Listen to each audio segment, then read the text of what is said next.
च 111 बहुत प्यार करती हूँ तुमसे। अमरबेल लता तो जैसे चक्कर ही खा गया श्वेता की 100 बच्चों वाली बात सुनकर। वो कहता है तुम्हारे एंशिएंट स्पाइडर क्लैन में इतने बच्चे पैदा करते हैं क्या? और ये तुम्हें कम लग रहा है? हे देवता, तुम कहाँ से आ गई और तुम्हारे क्लैन वाले और बढ़ावा देते हैं। श्वेता कहती है इसमें कौन सी बात है, मेरे पिताजी के 20 बच्चे हैं तो इसके 5 गुना करने में क्या हो जाएगा। अमरबेल को अब लग रहा था कि उसे तो श्वेता से कुछ कहना ही नहीं चाहिए था, इसका तो पूरा दिमाग ही खराब है, इसके दिमाग में तो बस यही सब भरा हुआ है। इधर ईशानी बेचारी जो बोलने वाली थी वो तो बोल ही नहीं पाई, उसकी हिम्मत फिर से चली गई थी। कुछ देर ईशानी ऐसे ही चुपचाप बैठी रहती है। वो अब फिर से मन ही मन पक्का करती है कि वो अब की बार बता देगी। वो बस कहने ही वाली थी कि तभी अक्षत उठकर वहां से चला जाता है और ईशानी इस बार भी नहीं कह पाती है। वो अब गुस्से से अपनी मुट्ठी कस लेती और बड़बड़ाती है, ये इतना मुश्किल क्यों है, मैं क्यों नहीं कह पा रही हूँ, और सब बातें कहने में मुझे इतना घबराहट नहीं होती है, तो इस बात को कहने में मुझे इतना नर्वसनेस क्यों महसूस हो रही है। मैं इस बार उससे बात कर ही रहूंगी कि मेरे दिल में क्या है उसके लिए। उसके पास जहर इम्यून बॉडी है, इसका मतलब है हम दोनों एक साथ रह सकते हैं, उसे मेरी जहर बॉडी से कोई फर्क नहीं पड़ेगा, तो मुझे अपनी फीलिंग्स उसके प्रति छिपाने का कोई मतलब नहीं है। ईशानी अब अपने आप को तैयार कर लेती है कि वो अब बताकर ही रहेगी कि वो अक्षत को प्यार करती है। वो उससे अब पास होकर भी दूर नहीं रह सकती है, उससे अब नाटक नहीं होगा। अक्षत अब वापस आ गया था। ईशानी कहती है तुम कहाँ गए थे? अक्षत कहता है कुछ नहीं, बस ऐसे ही थोड़ा टहलने गया था। खाना खाने के बाद टहलना अच्छा रहता है, इससे डाइजेशन में कोई प्रॉब्लम नहीं होती है। वैसे अक्षत ये झूठ बोल रहा था, उसकी नज़र बार बार ईशानी पर जा रही थी और उसका मन ईशानी के गुलाबी होठों को देखकर भटक रहा था। एक टाइम पर तो उसे लगने लगा कि वो अब अपने आप को रोक ही नहीं पाएगा, तो वो तुरंत ही वहां से उठकर चला गया और बाहर जाकर लंबी लंबी सांस लेकर अपने दिमाग से ईशानी को किस करने का ख्याल निकाल दिया। और जब उसका दिमाग पूरी तरह से फ्रेश हो गया तब जाकर वो वापस से आया। ये सब करने में उसे लगभग 10 मिनट लग गए थे। ईशानी कहती है अब तो तुम्हें कुछ और काम तो नहीं है ना? अक्षत कहता है और कोई काम? बस एक काम बचा हुआ है, वो है सोना। ईशानी तो ये सुनकर अपना अजीब सा चेहरा बना लेती है। वो कहती है सोना भी कोई काम होता है भला? ईशानी थोड़ा ब्लश करने लगती है। वो कुछ सोच तुरंत ही अक्षत का दोनों हाथ पकड़ लेती है। ईशानी कहती है देखो मेरी बात अब ध्यान से सुनना, बस एक ही बार कहूंगी। अक्षत ईशानी के ऐसे करने से थोड़ा चौंक गया था। वो सोचता है ये क्या कहने वाली है, क्या मुझे ये सुबह की किसके लिए डांटने वाली है, पर मैंने तो सॉरी बोल दिया था। ईशानी अक्षत को ऐसे देख कहती है तुम इतना घबरा क्यों रहे हो, मैं क्या तुम्हें खा जाऊंगी? देखो बात यह है कि तुम बहुत अच्छी लड़के हो। अक्षत सोचता है क्या इसे यही कहना था, ये तो मुझे भी पता है कि मैं बहुत ही अच्छा लड़का हूँ, इसमें कोई शक नहीं है, इसमें नया क्या है। ईशानी कहती है मेरी अभी पूरी बात खत्म नहीं हुई है, तो ध्यान से सुना, मैं तुमसे प्यार करती हूँ। अक्षत तो जैसे थमसा गया था ईशानी की यह बात सुनकर। वो कहता है क्या क्या कहा तुमने? ईशानी तुरंत ही अक्षत को काल से खींच कर किस करने लगती है। टॉमी और कौवा तो यह नजारा आंखें फाड़ फाड़ कर देख रहे थे। श्वेता बेचारी जैसे बेहोश ही हो गई, उसका दिल बार बार टूट रहा था। सभी आकर उससे पहले उसके मास्टर का किस लेकर चली जाती, और जबकि वो कुछ नहीं कर पाती है, वो तो बेचारी सदमे के कारण होश में ही नहीं थी। ईशानी अक्षत को कुछ देर ऐसे ही किस करने के बाद अलग हो जाती है। वो कहती है मैं बहुत प्यार करती हूँ तुमसे, समझे तुम, पहली बार से ही जब से तुमने मुझे बचाया था। वैसे यह बात सच ही थी, ईशानी अक्षत को तब से ही पसंद करती है जब वो अक्षत से मिली थी, क्योंकि उसे पहली बार कोई ऐसा मिला था जिसने उसकी इतनी केयर की थी, उसकी इतनी मदद की, उसके बुरे बर्ताव पर भी उससे प्यार से बात की, उसे अपने साथ रहने दिया, उसके लिए खाना तैयार किया। नहीं तो सभी जगह तो उसे तिरस्कार ही मिला, तो भला वो कैसे न उसके पावर में पड़ती। धीरे धीरे वो उसके प्यार में और गिरती गई, लेकिन वो अपने आप को अक्षत से दूर कर रही थी, क्योंकि उसे ऐसा लग रहा था कि उसके जहर बॉडी के कारण अक्षत को कुछ हो गया तो वो अपने आप को कभी नहीं माफ कर पाएगी। शायद वो इसी रिग्रेट के तले मार जाएगी। एक तो उसे अपने माँ पिता के मरने का आज पछतावा है, इसलिए ही वो उससे दूर होने की कोशिश करती, पर जब आज उसे पता चला कि उसके जहर बॉडी से अक्षत पर कोई फर्क ही नहीं पड़ने वाला, क्योंकि अक्षत के पास जहर इम्यून बॉडी है, तो अब उसके प्यार को और छुपाना जरूरी नहीं था, और वो ना ही अब ज्यादा दिनों तक रोक पाती, बस तब आज ही सब बता दिया। अक्षत तो अभी भी शौक में ही था। उसे झटका जो इतना बड़ा लगा था, उसे तो ये सिर्फ सपना लग रहा था। ईशानी कहती है मुझे पता है कि तुम मुझसे प्यार नहीं करते हो, भला मुझ जैसी जो सिर्फ तुम्हें परेशान करती हो और तुमसे झगड़ा करती है क्यों पसंद करोगे? लेकिन तुम बहुत अच्छे हो, तुम मुझसे प्यार करते हो या नहीं करते हो ये मैं नहीं जानती, पर मैं तुमसे करती हूँ और करती रहूंगी। इतना कहकर वो अक्षत की आंखों में देखने लगती है। अक्षत भी ईशानी को देख रहा था, उसका गला सूख रहा था। अक्षत को ईशानी की होठों की किस टेस्ट आ रहा था। वो ईशानी के आंखों में अपने लिए बेहिसाब प्यार देख पा रहा था, जिसमें तो वो डूब जाना चाहता था। वो अब और अपने आप को नहीं रोक पा रहा था। वो तुरंत ही ईशानी को अपनी बाहों में ले लेता है और उसकी होठों से अपने होठ मिला देता है। दोनों आप पैसिनेट होकर एक दूसरे को किस कर रहे थे। टॉमी कौवा के आंख बंद कर रहा था और कौवा अपने पंख से टॉमी की। अक्षत को ऐसा लग रहा था कि जैसे वो अपने सपने की दुनिया में आ गया हो। ये पल उसके लिए बहुत ही सुनहरा है, जिसमें वो हमेशा जीना चाहता है। ईशानी के नर्म मुलायम होठ अक्षत को और ज्यादा एक्साइटेड कर रहे थे। वो तो जैसे ईशानी के होठों को पी जाना चाहता था। कुछ देर ऐसे ही किस करने के बाद अक्षत ईशानी को छोड़ देता है और कहता है, मिल गया तुम्हें मेरा जवाब। ईशानी हाँ में सिर हिला देती है और अक्षत के सीने से चिपक जाती है। इस समय दोनों की धड़कन बढ़ी हुई थी और दोनों के गाल भी लाल थे। अक्षत भी ईशानी को अपनी बाहों में भर लेता है। दोनों को एक दूसरे की बॉडी की गर्माहट महसूस हो रही थी। ईशानी कहती है, क्या तुम सच कह रहे हो, तुम मुझसे प्यार करते हो? अक्षत कहता है, हाँ करता हूँ। ईशानी अक्षत को और टाइट हग कर लेती है। ईशानी कहती है, मैं तुमसे बहुत बहुत बहुत प्यार करती हूँ। अक्षत कहता है, मैं भी उतना ही प्यार करता हूँ। अक्षत को समझ नहीं आ रहा था कि अचानक से जो लड़की उसे ठरकी और न जाने क्या क्या कहती थी, वो उससे इतना प्यार करने लगी। वो सोचता है, क्या मैं सपना देख रहा हूँ? अगर ये सपना ही है तो मैं चाहता हूँ कि ये सपना कभी खत्म ही न हो, जब तक मैं बुरा होकर मर न जाऊं। ईशानी कहती है, वैसे तुम सच सच बताओ, तुम्हारे दिल में मेरे अलावा और कौन कौन है? अक्षत कहता है, मैं तुमसे प्यार करता हूँ तो मैं कुछ भी नहीं छुपाऊंगा। मैं तुम्हें सच सच बताता हूँ, मेरे दिल में तुम्हारे अलावा भी 2 और लड़कियां हैं, नहीं 3 हैं, शायद 4 हैं। ईशानी तो अक्षत को प्यार से मारने लगती है। वो कहती है, तुम्हें ये भी नहीं पता कि तुम्हारे दिल में कौन कौन है? अक्षत कहता है, अरे मेरा उन लड़कियों के साथ कैसी फीलिंग है अभी तक मैं समझ नहीं पाया हूँ, बस कुछ के ही प्रति मैं समझ पाया हूँ। ईशानी कहती है, देखो मुझे इससे कोई मतलब नहीं है कि तुम्हारे दिल में कितनी लड़कियां हैं, बस मैं ये चाहती हूँ कि तुम मुझसे भी प्यार करो, मेरा भी हाथ पकड़ो, मुझे भी किस करो, मुझसे भी कुछ बातें करो। अक्षत फिर से ईशानी को अपने गले से लगा लेता है। दोनों अब जलती आग के सामने बैठ गए। ईशानी कहती है, वैसे क्या तुम उन लड़कियों का नाम बता सकते हो, और मैं उनमें से किस नंबर पर तुमसे प्यार में जो तुमसे मिली हैं? अक्षत सोचने लगता है और सभी को याद करने लगता है जिससे भी वो प्यार करता है। वो कहता है, पहले पर तो वाणी रावत है, जो बहुत ही खूबसूरत होने के साथ साथ में केयरिंग है। उसकी नीली से झील सी आंखें, मन करता है उसमें डूब जाऊं, वो मेरी पहली प्यार है। और दूसरे पर जो आती है वो तो आइस क्वीन है। उसका शांत और मनमोहन चेहरा तो मेरे दिल में जा बसा है। उसकी आंखों में न जाने क्या जादू है। वो ग्लेशियर कोर्ट वैली में रहती है और उसके पास तुम्हारी तरह एक स्पेशल बॉडी है। ईशानी कहती है, किस टाइप की? क्या उसके भी पास मेरी तरह जहर बॉडी है? अक्षत कहता है, नहीं, उसके पास आइस सेंसिटिव बॉडी है। जिस तरह तुम्हारी एनर्जी में जहर होता है वो जहरीले है, वैसे ही उसकी एनर्जी में आइस की पावर है जो किसी भी चीज को जमा सकती है। ईशानी कहती है, उसका नाम क्या है? अक्षत कहता है, उसका नाम तो मुझे भी नहीं पता। ईशानी कहती है, मतलब तुम्हें उसका नाम ही नहीं पता और तुम उससे प्यार करते हो? अक्षत कहता है, हम इतने कम टाइम के लिए मिले थे कि मुझे उसका नाम पूछने का मौका ही नहीं मिला, लेकिन प्यार हो गया तो क्या करूं, वो मेरी दूसरी प्यार है। और उसके बाद आती है ईशानी सहाय है, जो सिर्फ ऊपर से दिखती है कि वो मुझ पर कितना गुस्सा करती है, पर वो अंदर ही अंदर मुझसे प्यार करती है। उसकी आंखों में मेरे लिए इतना प्यार है जिसका कोई अंत ही नहीं है। और उसके पास जहर बॉडी है जो कि किसी को भी डरा सकता है। ऐसा कह सकते हैं वो मेरी सबसे जहरीली प्यार है। ईशानी यह सुनकर हंसने लगती है। वो कहती है, तो मैं जहरीली प्यार हूं, पर मेरे जहर का तो तुम पर असर ही नहीं होता है और तुम मुझे तीसरे नंबर पर रख रहे हो।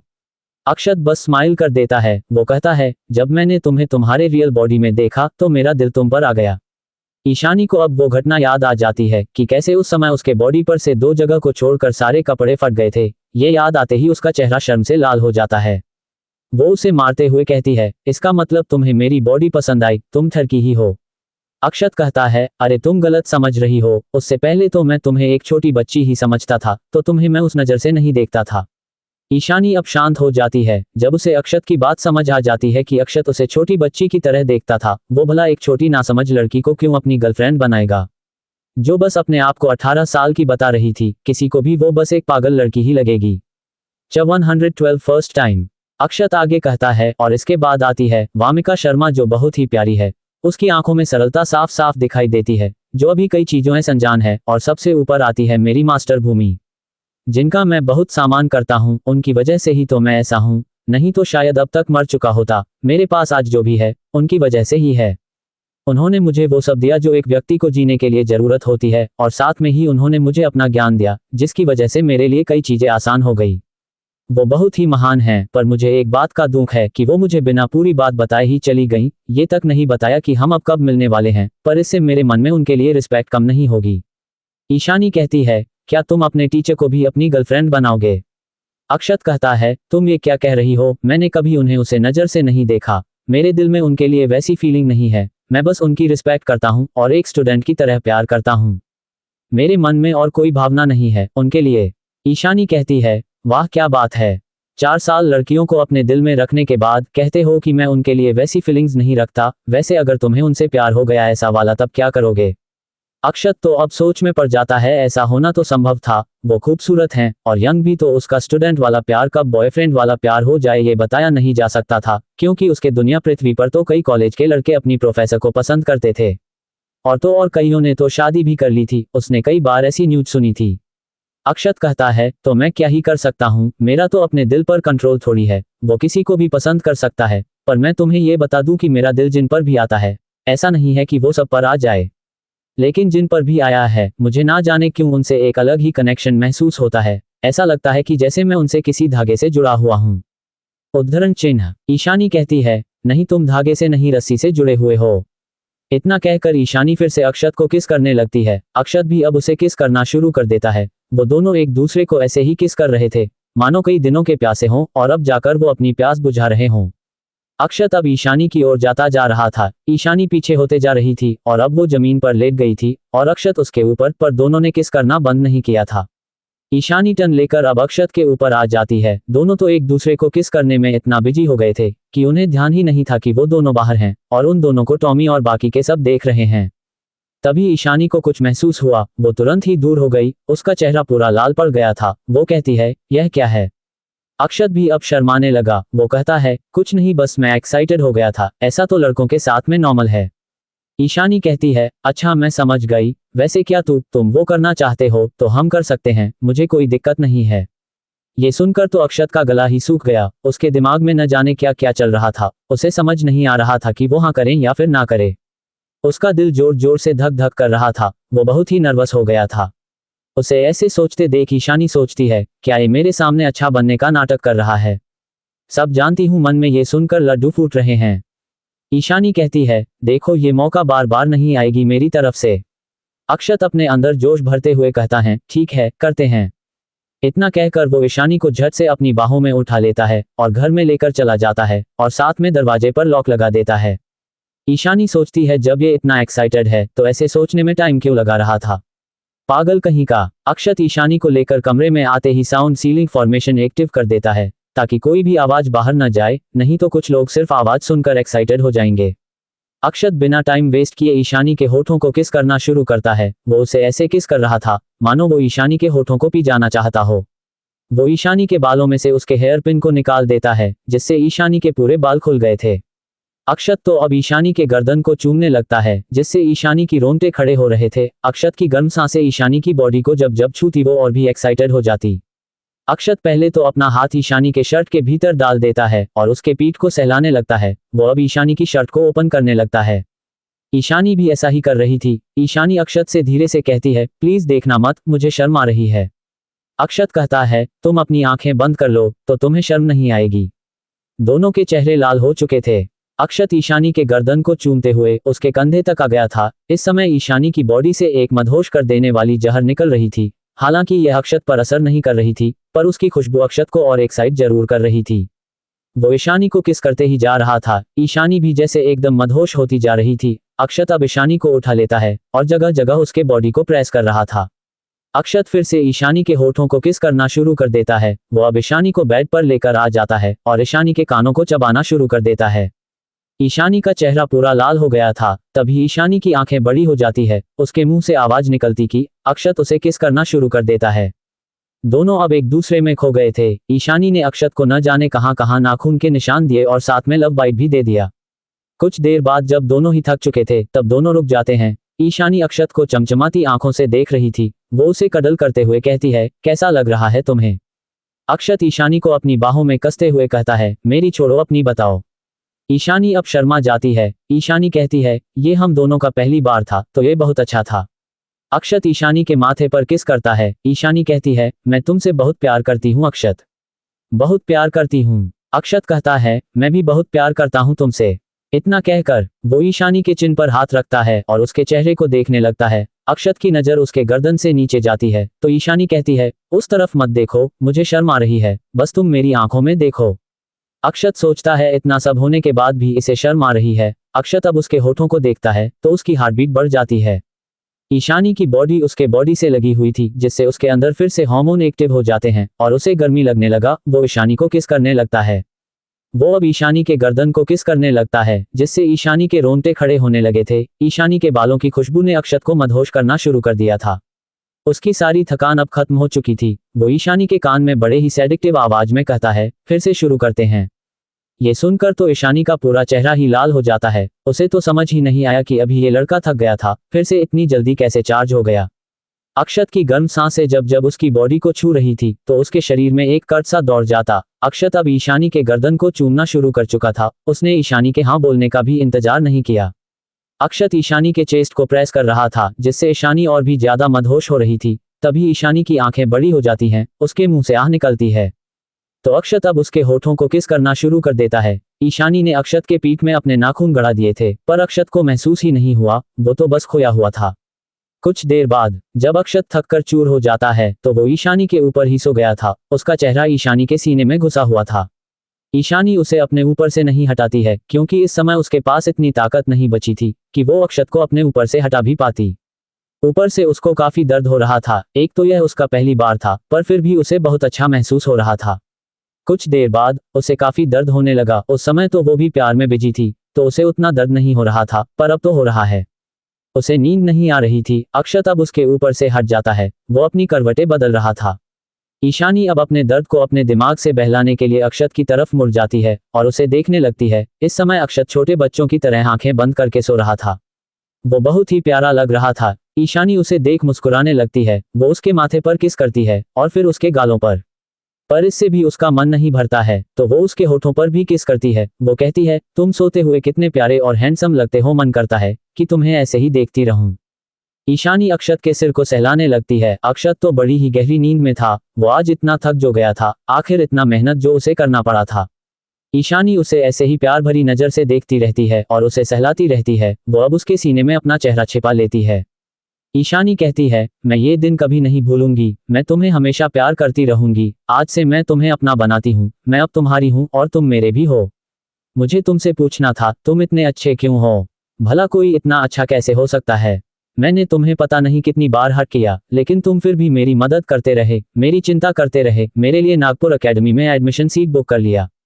भला मेरा दिल तुम पर कैसे नहीं आता? तुम किसी भी का दिल बड़े ही आसानी से जीत लेते हो। जहां इस दुनिया में लोग पावर के पीछे भागते रहते हैं, वही तुम बस यहाँ शांति से अपनी जिंदगी जी रहे हो। मैं तुम्हारे बारे में जितना सोचती हूँ मैं उतना ही कंफ्यूज हो जाती हूँ। तुम्हारे पास ऐसे ऐसे स्किल्स और बीस्ट है जो किसी को भी डरा कर रख सकते हैं। 113 फादर्स कंसर्न। ईशानी अक्षत से कहती है, फिर भी तुम यहाँ शांति से हो, तुम्हें यहाँ ऐसे रहना पसंद है जो तुम्हारे अच्छाई को बताता है। ईशानी अक्षत से वो सब कुछ कह रही थी जो भी उसके दिल में था। भले ही अक्षत इस वक्त सो रहा था पर ईशानी को अक्षत से ऐसे ही बातें करना अच्छा लग रहा था। वो काफी रात तक ऐसे ही अक्षत को अपने दिल की बातें बताती रहती है। ऐसा एक पल भी नहीं था कि जब वो चुप हो। वो सब कुछ बता रही थी, भले ही अक्षत सुन नहीं रहा था। और फिर जब उसका दर्द काफी कम हो गया था तो उसे भी नींद आ रही है। वैसे भी थकी तो वो भी थी। अक्षत की शरीर की गर्माहट उसको बहुत अच्छा फील कर रही थी और उससे और भी चिपक जाती है। उसने अपना सिर अक्षत के सीने में छिपा लिया था। उसे अक्षत की धड़कनें सुनाई दे रही थी। वो अक्षत के चेस्ट को छूने लगती है। उसे अक्षत के चेस्ट को छूना अच्छा लग रहा था। वो उसके चेस्ट को किस भी करती है। ईशानी अक्षत को टाइट कडल करके सो जाती है। कुछ घंटे पहले वाणी अब उन दोनों व्यक्तियों को बेहोश छोड़ सिल्वर ईगल बीस्ट के साथ काफी तेजी से अपने वंश के क्षेत्र की तरफ निकल पड़ी थी। यूज डर था कि कहीं कोई और भी ना हो जो उसका पीछा कर रहा हो। उसे काफी दुख हो रहा था कि आज उसको बचाने के लिए उसको बचपन से प्रोटेक्ट करने वाले सभी गार्ड मारे गए जिनके साथ उसका एक अलग ही नाता था। वो सभी उसको अपने अंतिम समय तक प्रोटेक्ट करने की कोशिश किए। कुछ देर आगे जाने के बाद ही उसे वंश हेड मिल जाते हैं। वंश हेड वाणी को ऐसे दुख में देख तुरंत गले से लगा लेते हैं। वो कहते हैं, क्या तुम ठीक तो वाणी? वाणी की आंखों में आंसू थे। वो कहती है, हाँ मैं ठीक हूँ। लेकिन उसे तभी कुछ याद आता है और वो वंश हेड से दूर हो जाती है। वंश हेड को वाणी का ऐसा करना बुरा लगता है पर वो इस बात को इग्नोर कर देते हैं क्योंकि अभी इन सब के बारे में सोचने का समय नहीं था। वो वाणी से कहते हैं, क्या हुआ था, तुम मुझे बताओ, और वो चारों कहाँ है। वाणी अब सब कुछ बता देती है कि कैसे सेन वंश के 2 लोग यहाँ उसका पीछा कर रहे थे और मौका पाकर उनके ऊपर अटैक किया था। वो उसे अपने यंग मास्टर के पास ले जाने आए थे। वाणी यह भी बताती है कि उसके चारों गार्ड मारे जा चुके हैं, लेकिन वाणी ने यह नहीं बताया कि वहां उसको बचाने के लिए उसकी बेटी आई हुई थी। वो ये बात किसी को ना बताने का फैसला कर चुकी थी। उसने बस इतना ही बताया कि जब उसने ब्लड लाइन की पावर यूज की तो उन सबको थोड़ा चोटिल करके भाग आई। ये सब सुनकर तो वंशहेड पूरे गुस्से से लाल हो गए थे। आखिर यहाँ बात उनकी बेटी की जो थी। हाँ, वाणी उनकी सगी बेटी है, बस वाणी उन्हें पिता नहीं कहती है कई सालों से, क्योंकि वो उनसे नाराज है और इसलिए ही वो उन्हें वंशहेड ही कहती है। और वंशहेड इसलिए ही अक्षत के इतना जांच परख में लगे रहते हैं। आखिर यहाँ उनकी बेटी की जो बात है, बिना अच्छे से जाने वो ऐसे कैसे अक्षत को एक्सेप्ट कर लेंगे। पहले वो अक्षत की जांच करेंगे कि सही लड़का भी है कि नहीं, तभी वो वाणी के साथ उसे रहने देंगे। वंशहेड कहते हैं, उन सेन वंश वालों की इतनी हिम्मत कि उन्होंने तुम्हें धमकाने की कोशिश की। वो सब अपने आप को समझते क्या है? क्या वो सब हमारी पावर को भूल गए हैं या फिर अपने आप को कुछ ज्यादा ही पावरफुल समझने लगे हैं? लगता है इन सबको एक सबक सिखाना होगा। वो लड़का वंशहेड बनने वाला है तो इसका क्या मतलब वो किसी को भी परेशान करेगा। वंशहेड थोड़ा शांत हो जाते हैं क्योंकि इस समय उनकी चिंता वाणी थी। सेन वंश को तो वो बाद में देखेंगे ही, उन्हें ऐसे तो नहीं छोड़ा जा सकता है। उन्हें वाणी की फिक्र हो रही थी कि कहीं उसे चोट नहीं आई है। वो कहते हैं, क्या तुम्हें कहीं चोट आई है? वाणी कहती है, मेरी सारी चोट रिकवर हो चुकी है। वंशहेड सोच में पड़ जाते हैं, चोट रिकवर हो गया, ये कैसे हुआ? इतनी जल्दी तो गिरगिट भी रंग नहीं बदलते, तो तुम्हारी चोट कैसे ठीक हो गई? तभी वो कुछ और भी नोटिस करते हैं। उनके मुंह से निकलता है, क्या तुम संत लेवल 5 पर पहुंच गई हो, वो भी इतनी जल्दी? वंशहेड को यकीन नहीं हो रहा था कि उनकी बेटी ने फिर से लेवल पार कर लिया है। अभी कुछ ही तो दिन हुए थे जब वो संत लेवल 1 पर थी, फिर संत लेवल 2 पर, और वंश से नागपुर अकेडमी के लिए जब गई थी तब संत लेवल 4 पर थी। मतलब ये चल क्या रहा है? वो भी अपने समय में जीनियस थे, उनका तो ऐसे लेवल पार नहीं हुआ था। उन्होंने एक एक लेवल पार करने में कई साल लगा दिए थे। उन्हें तो अब अपने आप पर शर्म आ रही थी कि वो अपने आप को बहुत बड़ा जीनियस समझते थे। वाणी के आगे तो उनकी स्पीड घोंघे की स्पीड से भी कम थी, पर उन्हें गर्व हो रहा था कि उनकी बेटी ऐसी है। वंशहेड को अब लग रहा था कि शायद लेवल पार करने की वजह से ही वाणी उन दोनों से पीछा छुड़ा पाई होगी। वंशहेड कहते हैं, तुम्हारा लेवल पहले भी ऐसे ही बड़ा था, तो इसमें इतना आश्चर्य वाली बात नहीं है, लेकिन तुम्हारी चोटें इतनी जल्दी कैसे ठीक हो गई? ऊपर से तुमने ब्लड लाइन की पावर भी यूज की थी, तो उसका भी तो इफेक्ट रहना चाहिए था। वाणी तो ये सुनकर सोच में पड़ जाती है कि वो अब क्या जवाब दे। उसे पता था कि इसमें उसकी बेटी का हाथ है, जिसके बारे में वो वंशहेड को नहीं बताना चाहती है। वाणी कहती है, मुझे अक्षत ने एक पिल दिया था, उसे ही मैंने खा लिया, तो सारी चोटें ठीक हो गई। वंशहेड कुछ सोचते हैं और कहते हैं, उसके पास ऐसी भी पिल थी जो इतनी जल्दी सारी चोट ठीक कर देती है, क्या वो केमिस्ट मास्टर भी है? वाणी कहती है, वो क्या है? इसके बारे में तो मुझे भी ठीक से नहीं पता है। उसके पास डॉक्टर की स्किल है, फॉर्मेशन की स्किल है, पिल बनाने की स्किल है, बीस्ट को पालतू बनाने की स्किल है, और ऐसे ही न जाने क्या क्या उसके पास हैं। वंशहेड अपना सिर हिला देते हैं। वो कहते हैं, छोड़ो इन सबको, हम यहाँ से चलते हैं, तुम्हारी माँ परेशान हो रही होगी। इतना कहकर वो वाणी का हाथ पकड़ते हैं और वहां से गायब हो जाते हैं। उन दोनों के वहां से जाते ही सिल्वर ईगल बीस्ट मुंह बना लेता है। वो बीस्ट भाषा में कहता है, अरे मुझे भी साथ ले चलते, मैं भी थक गया हूँ, थोड़ी सी भी एनर्जी नहीं बची है। मेरा तो मास्टर में हाल तक नहीं पूछा कि मैं कैसा हूँ। अब लगता है ऐसे ही जाना पड़ेगा। तभी उसके दिमाग में एक आवाज आती है, जल्दी आओ, तुम्हें इनाम दिया जाएगा होने वाली वंशहेड को प्रोटेक्ट करने के लिए। ये सुनकर तो उसके मुंह में पानी आ जाता है। वो अब काफी स्पीड में उड़ जाता है। उसे देखकर लग ही नहीं रहा था कि ये अभी कह रहा था कि मेरी एनर्जी ही नहीं बची है। प्रेजेंट टाइम, सेन वंश के वो दोनों व्यक्ति जो जमीन पर बेहोश घायल अवस्था में पड़े हुए थे, कोई आता है और उन दोनों को अपने कंधे पर लेकर चला जाता है। कुछ देर बाद वह सेन वंश के क्षेत्र में पहुंच जाता है। वो एक कमरे में जाता है और उन दोनों को कमरे के फर्श पर पटक देता है। वो अपना सिर झुकाकर कहता है, यंग मास्टर, ये दोनों मुझे घायल और बेहोश मिले। सामने एक जवान लड़का तीनों की तरफ पीट करके खड़ा था। वो हल्के से मुस्कुराया और कहता है, इसका मतलब मेरा इन दोनों को भेजने का डिसीजन सही था। मिस वाणी को ला पाना इतना भी आसान नहीं है, आखिर वो भी एक टैलेंटेड जीनियस है, ऊपर से मेरी तरह अपने वंश की वंशहेड बनने वाली है। वो अब सामने देखते हुए कहता है, तुमने फिर से मेरे दिल में और जगह बना लिया है, वाणी रावत।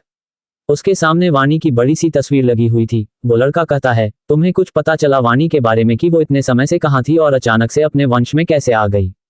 क्या वो एकांत में गई थी या फिर बात कुछ और ही है?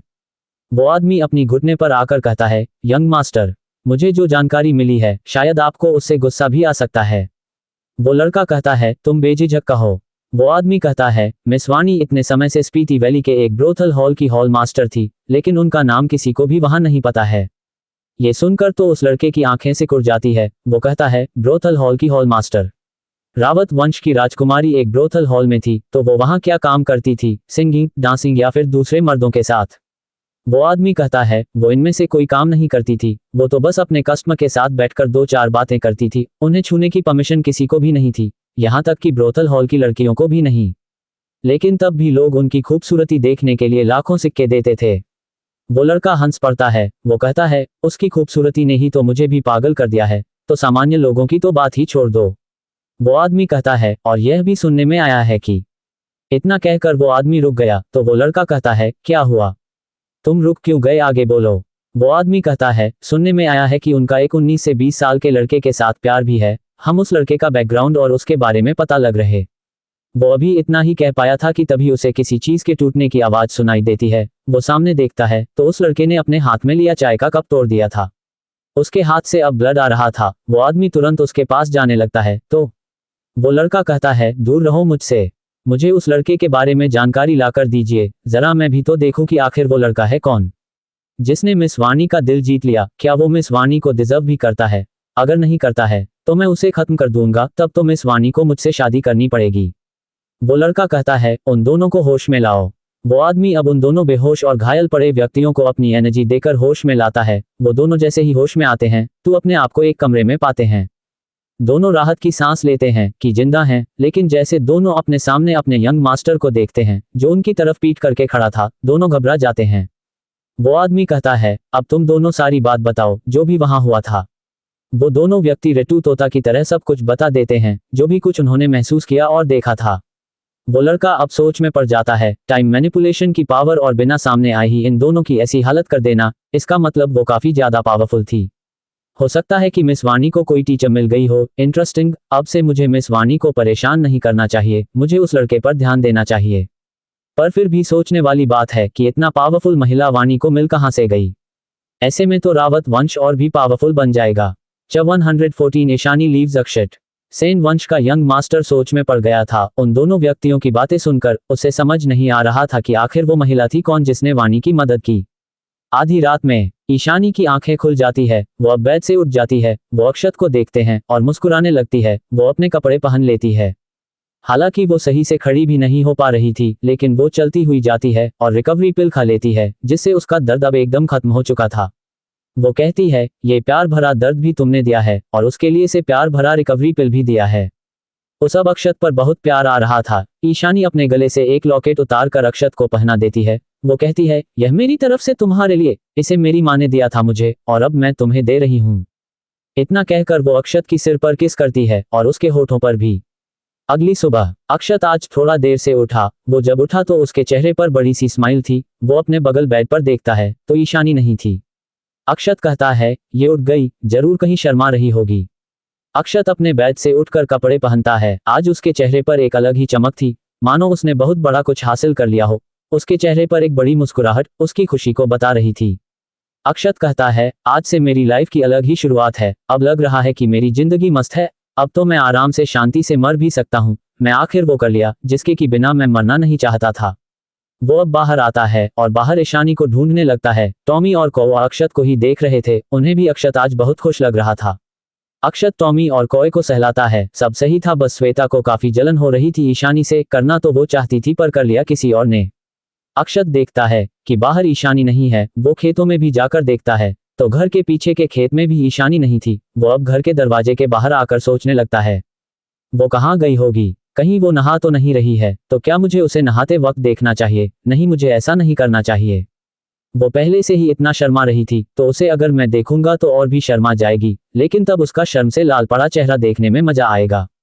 अक्षत अंदर बाथरूम के बाहर आ जाता है। अक्षत बड़बड़ाता है, जरूर वो टब में बैठे बैठे शर्मा रही होगी, चलो इसको परेशान करता हूँ। अक्षत कहता है, ईशानी क्या तुम अंदर हो? मैं आ रहा हूँ। इतना कहकर अक्षत पर्दा हटा देता है, पर वो देखता है टब तो खाली था, उसमें ईशानी नहीं थी। उसमें सिर्फ हल्का गर्म पानी था, ईशानी यहाँ नहीं थी। अक्षत का तो अजीब सा चेहरा बन जाता है। वो कहता है, होरे ईशानी यहाँ पर भी नहीं है, कहाँ चली गई? कहीं ये मुझसे छिप तो नहीं रही है? अरे हम छोटे बच्चे थोड़ी हैं जो ये मुझे छिप रही है। और मैंने तो कुछ ज्यादा देखा भी नहीं था, तो कैसा शर्माना। ठीक है, मैं भी देखता हूँ कि तुम कब बाहर आती हो। इतना कहकर अक्षत मुस्कुराता है और बाहर आकर बैठ जाता है। 1 घंटे बीत जाते हैं, पर ईशानी नहीं आती। अक्षत तो बस उसका इंतजार ही करता रहा गया। 2 घंटे बीत जाते हैं, ईशानी तब भी नहीं आती। अब अक्षत को कुछ बुरा होने का शक होने लगता है। वो जल्दी से ईशानी को ढूंढना शुरू कर देता है, पूरा घर छान मारता है, पर ईशानी कहीं नहीं थी। वो जंगल में भी उन जगहों पर देखता है जहां ईशानी जा सकती थी, पर ईशानी कहीं भी नहीं थी। टॉमी और कौवा भी ईशानी को ढूंढ रहे थे, पर उन दोनों को भी ईशानी कहीं नहीं मिली। अब अक्षत दिल बैठा जा रहा था कि आखिर ईशानी गई कहाँ उसको बिना बताएं। वो फिर से घर आकर भी देखता है, लेकिन इंसानी अब भी कहीं नहीं मिली उसे। अक्षत को ईशानी को ढूंढते ढूंढते सुबह से लेकर दोपहर हो गई। ना ही उसने कुछ खाया पिया था और ना ही उसके सभी बीस्ट ने। अक्षत अब अपने कमरे में जाता है तो उसे अपने बेड के ही बगल टेबल पर एक लेटर मिलता है। उसने अब तक तो इस पर ध्यान ही नहीं दिया था। वो उस लेटर को कांपते हाथों से उठाता है। ये लेटर ईशानी ने ही उसके लिए छोड़ा था। अक्षत उसे खोलता है। उसमें लिखा था, अक्षत, मैं तुमसे बहुत प्यार करती हूँ, बहुत प्यार करती हूँ। मुझे ये भी पता है तुम भी मुझे बहुत प्यार करते हो। तुम ये लेटर पढ़ रहे हो, इसका मतलब तुम्हें मैं नहीं मिली। मैं मिलूंगी भी कैसे, मैं तो यहाँ से जा चुकी हूँ। इतना पढ़ते ही अक्षत के दिल में एक दर्द सा उठा। ऐसा लगा कि मानो कोई उसके दिल में सैकड़ों सुइयां चुभो रहा हो। वो बेजान सा घुटने पर आ गया। उसके आगे लिखा था, मैं तुम्हें छोड़कर जाना तो नहीं चाहती, पर जा रही हूँ। मुझे समझ आ गया है कि मैं अभी तुम्हारे लायक नहीं हूँ। मुझे और पावरफुल बनना पड़ेगा। इसलिए ही मैंने सोचा कि इस पावरफुल बनने की कठिन रास्ते पर मुझे खुद ही चलना है, तो मुझे इस रास्ते पर निकल जाना चाहिए बिना देर किए। तुमसे इस तरह दूर होने के लिए मैं तुमसे माफी मांगती हूँ। आशा करती हूँ तुम मुझे माफ कर दोगे और मुझसे नफरत नहीं करोगे। तुम मेरी चिंता बिल्कुल मत करना, मैं बिल्कुल ठीक रहूंगी। तुम तो जानते हो कि मैं कितनी बड़ी बवाल हूँ, और मुझे ढूंढने में परेशान मत होना, और रोना तो बिल्कुल भी मत। तुम्हारे चेहरे पर स्माइल अच्छी लगती है। अब मैं क्या ही बताऊं, तुम इतने अच्छे क्यों हो। तुम्हें इतना अच्छा नहीं होना चाहिए, नहीं तो तुम्हें बहुत सी लड़कियां चाहने लगेंगी। तुम सोते वक्त बिल्कुल किसी बच्चे की तरह लगते हो, जिसे छोड़कर जाना मेरे लिए और भी कठिन हो रहा है। तुम्हारे साथ बिताए हर वो पल मेरे लिए यादगार रहेगा। सच में सभी वो पल जब भी मैं तुम्हारे साथ थी, वो मेरे लिए बहुत ही खास याद है, जिन्हें मैं मरने के बाद भी नहीं भूलना चाहूंगी। हम एक दिन दोबारा मिलेंगे। अलविदा अक्षत। अपना ख्याल रखना, और अपनी सभी गर्लफ्रेंड का भी, और कभी कभार मुझे भी याद कर लेना। अक्षत के हाथ से वो लेटर नीचे गिर जाता है। अक्षत की आंखों से आंसू गिर रहे थे, जो उस जमीन पर पूरी लेटर को भीगा रहे थे। वैसे ईशानी ने तो असली कारण बताया ही नहीं था कि वो अक्षत को क्यों छोड़कर चली गई। दरअसल ईशानी समझ चुकी थी कि जहर हॉल अब उसका पता जान चुका है। अभी के लिए तो कमजोर जहर मास्टर आए थे, तो बाकी ने संभाल लिया, पर अगर कोई ऐसा जहर मास्टर आ गया जो बहुत ही पावरफुल हुआ, तब क्या होगा। वो अपने कुछ पल की खुशी के लिए अक्षत की जान को खतरे में नहीं डाल सकती थी। भले ही अक्षत के ऊपर जहर का कोई असर नहीं होता है, पर फाइट का क्या, चोट का क्या। कौन चाहेगा कि उसका प्यार उसकी वजह से हमेशा मुसीबत से घिरा रहे। ईशानी ने यही सब सोचकर यहाँ से जाने का फैसला कर लिया। उसने ये भी सोचा कि उसके जाने से अक्षत की लाइफ पर बहुत फर्क नहीं पड़ेगा। वो एकेडमी चला जाएगा तो वामिका उसे संभाल ही लेगी। शायद वो उसे इतना प्यार देगी कि अक्षत के मन से उसके दूर होने के दुख ही खत्म हो जाए। ईशानी जब यहाँ से जा रही थी तो उसकी आंखों से आंसू लगातार बह रहे थे। उसे पता नहीं था कि अब वो अक्षत से दोबारा कभी मिल भी पाएगी कि नहीं, जिंदा रहेगी या जहर हॉल के लोगों द्वारा मार दी जाएगी या किसी और के हाथों खत्म कर दी जाएगी। उसे कुछ भी नहीं पता था। उसे तो बस अक्षत से दूर जाना था, ताकि अक्षत पर कोई आंच ना आए। उसके यहाँ रहते ही 3 बार जहर हॉल के लोग अटैक करने आए। इसकी क्या गारंटी थी कि वो अब नहीं आएंगे। अक्षत जोर से चिल्लाता है, तुम मुझे क्यों छोड़कर चली गई ईशानी। तुम मेरे साथ भी रहकर पावरफुल बन सकती थी। मैं तुम्हारी हर वो मदद करता जो मुझसे हो पाता। अक्षत की आवाज पूरे जंगल में गूंज उठी। पूरे जंगल में जो अब तक हलचल से भरा हुआ था, शांति छा गई। पावरफुल से पावरफुल बीस्ट अपने बिल में छिप गए। माहौल तो ठीक ऐसा हो गया था जैसे शेर जंगल में शिकार पर निकला हो। अक्षत अब रो रहा था, तुम ऐसे मुझे बिना बताए क्यों चली गई। क्या तुम्हारा इतना प्यार करना सब झूठ था। अक्षत को ऐसे रोता देख उसके सभी बेस्ट भी दुखी हो जाते हैं। उन्होंने कभी ऐसे अक्षत को रोता नहीं देखा था, हमेशा उसे मुस्कुराता हंसता देखा था। पर उन्हें भी क्या पता जिससे चेहरे पर वो सभी हंसी देखते हैं, उसने बचपन से लेकर कितने दुख सहे हैं, जिन्हें वो किसी के सामने जल्दी नहीं आने देता। उसकी ये साइड उन सब ने कभी नहीं देखा था। टॉमी से अब अक्षत को ऐसे रोना देखा नहीं जा रहा था। वो उसके पास आकर अपने पैर उसके पैर पर रख देता है। अक्षत उसे देखता है। वो तुरंत अपने गले से लगाकर रोते हुए कहता है, टॉमी मेरे दोस्त, तुमने उसे क्यों नहीं रोक जब वो जा रही थी। कौवा और श्वेता भी आकर अक्षत से लिपट जाते हैं। टॉमी और बाकी सबको बहुत बुरा लग रहा था कि उन्होंने ईशानी को जाते देखा ही नहीं। देखते भी कैसे कि ईशानी ने उन्हें स्लीपिंग जहर जो दे दिया था। सभी गहरी नींद में सो गए थे और वो उस रात के अंधेरे में कहीं गायब हो गई। अक्षत को इस बात का इतना दुख नहीं था कि ईशानी उसे छोड़कर चली गई, जितना कि उसे इस बात का दुख था कि वो अकेली होगी, कहीं उसे कुछ हो गया तो वो अपने आप को कभी माफ नहीं कर पाएगा। एक तो पहले ही उसके पीछे जहर हाल के लोग लगे हैं, वो बेचारी कैसे रहेगी। वो चारों अभी एक दूसरे से लिपट ही हुए थे कि टॉमी के पेट से आवाज आती है, जिसे सुनकर अक्षत समेत बाकी के सभी टॉमी को देखने लगते हैं।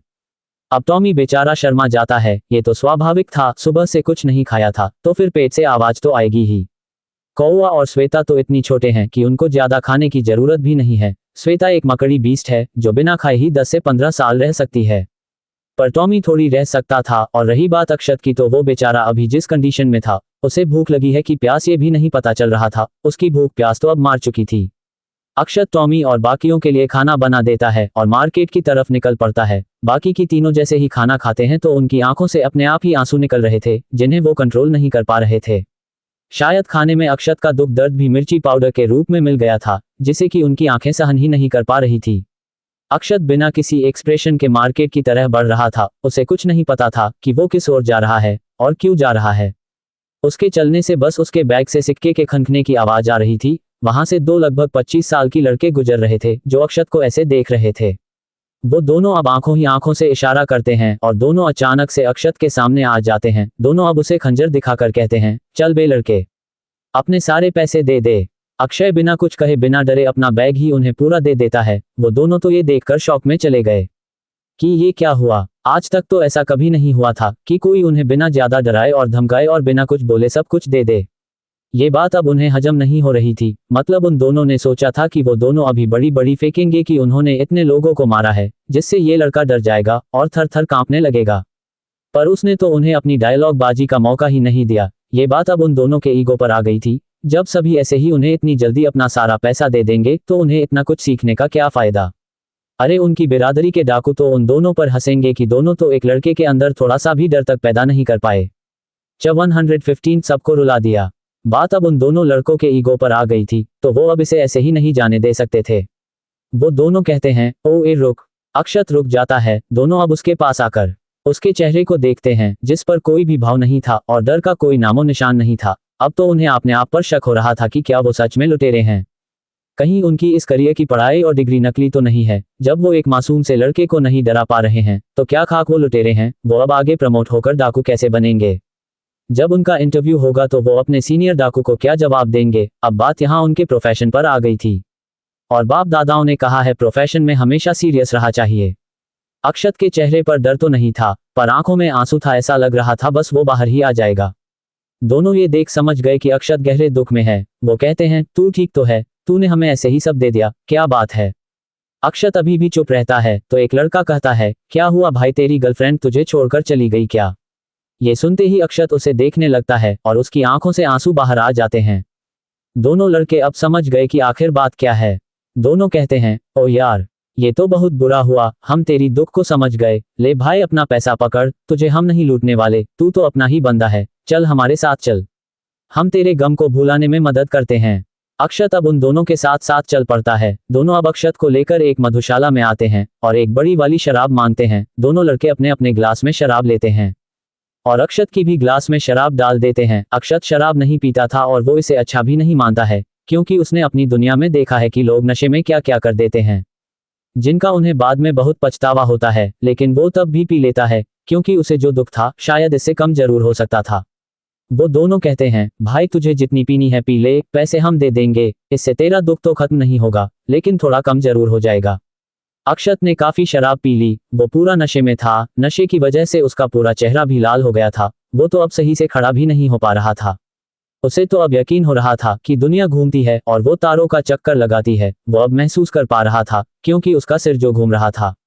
वो मधुशाला से निकल बाहर लड़खड़ाते हुए जाने लगता है। वो दोनों लड़के कहते हैं, आराम से देखो कहीं गिर मत जाना। दोनों भी अब जाने वाले थे कि तभी उन दोनों को पीछे से कोई हट्टा कट्टा आदमी रोक लेता है। वो हट्टा कट्टा आदमी अपनी उंगलियां चटकाते हुए कहता है, तुम दोनों मुझसे उधार लेकर यहाँ मधुशाला में शराब पी रहे हो। वो दोनों तो डर जाते हैं और फिर लात घूंसों और दर्द से चिल्लाने की आवाज आती है। पर अक्षत को इससे क्या, वो तो बस लड़खड़ाते कदम बढ़ाए जा रहा था। यूं तो ऐसा लग रहा था कि जैसे वो चंद्रमा पर आ गया हो, जहां उसके पैर ही जमीन पर नहीं पड़ रहे थे। तभी वो नीचे गिर जाता है। वो अपने आप पर हंसता है और फिर उठने की कोशिश करता है। उसकी कुछ लोग मदद करते हैं उठने में और उसे एक ऊंचे स्थान पर बैठा देते हैं। वो सभी अक्षत को पहचानते थे। तभी अक्षत गाना शुरू कर देता है। बातों को तेरी हम भुला ना सके, होके जुदा हम न जुदा हो सके। दर्द दिलों के कम हो जाते, मैं और तुम घर हम हो जाते, मैं और तुम घर हम हो जाते। अभी जिंदा हूं तो जी लेने दो, मुझे पीने लेने दो। अक्षत अब ऐसे ही उसके दिमाग में जो भी गाने अपनी दुनिया की याद आ रही थी वो सब गा रहा था। धीरे धीरे उसके चारों ओर भीड़ लग गई।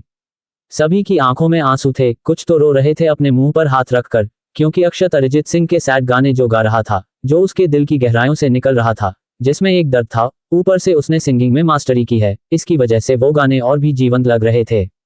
सभी को अब महसूस हो रहा था कि अक्षत कितने दर्द में है। कुछ तो अक्षत की उन लाइंस को नोट कर रहे थे ताकि वो इसे एक किताब के रूप में लिख सके। सभी में से किसी ने भी ऐसे गाने नहीं सुने थे। यहाँ तो कविताएं और गाने उतने जीवंत और स्थिति से बिल्कुल भी मेल नहीं खाते हैं, जिनमें गहराई नाम की तो चीज ही नहीं होती है। पर अक्षत के गाने से ही साफ झलक रहा था कि वो दुख में है, जिसके कारण उसके गाने में वो दुख का इमोशन भी आ रहा था।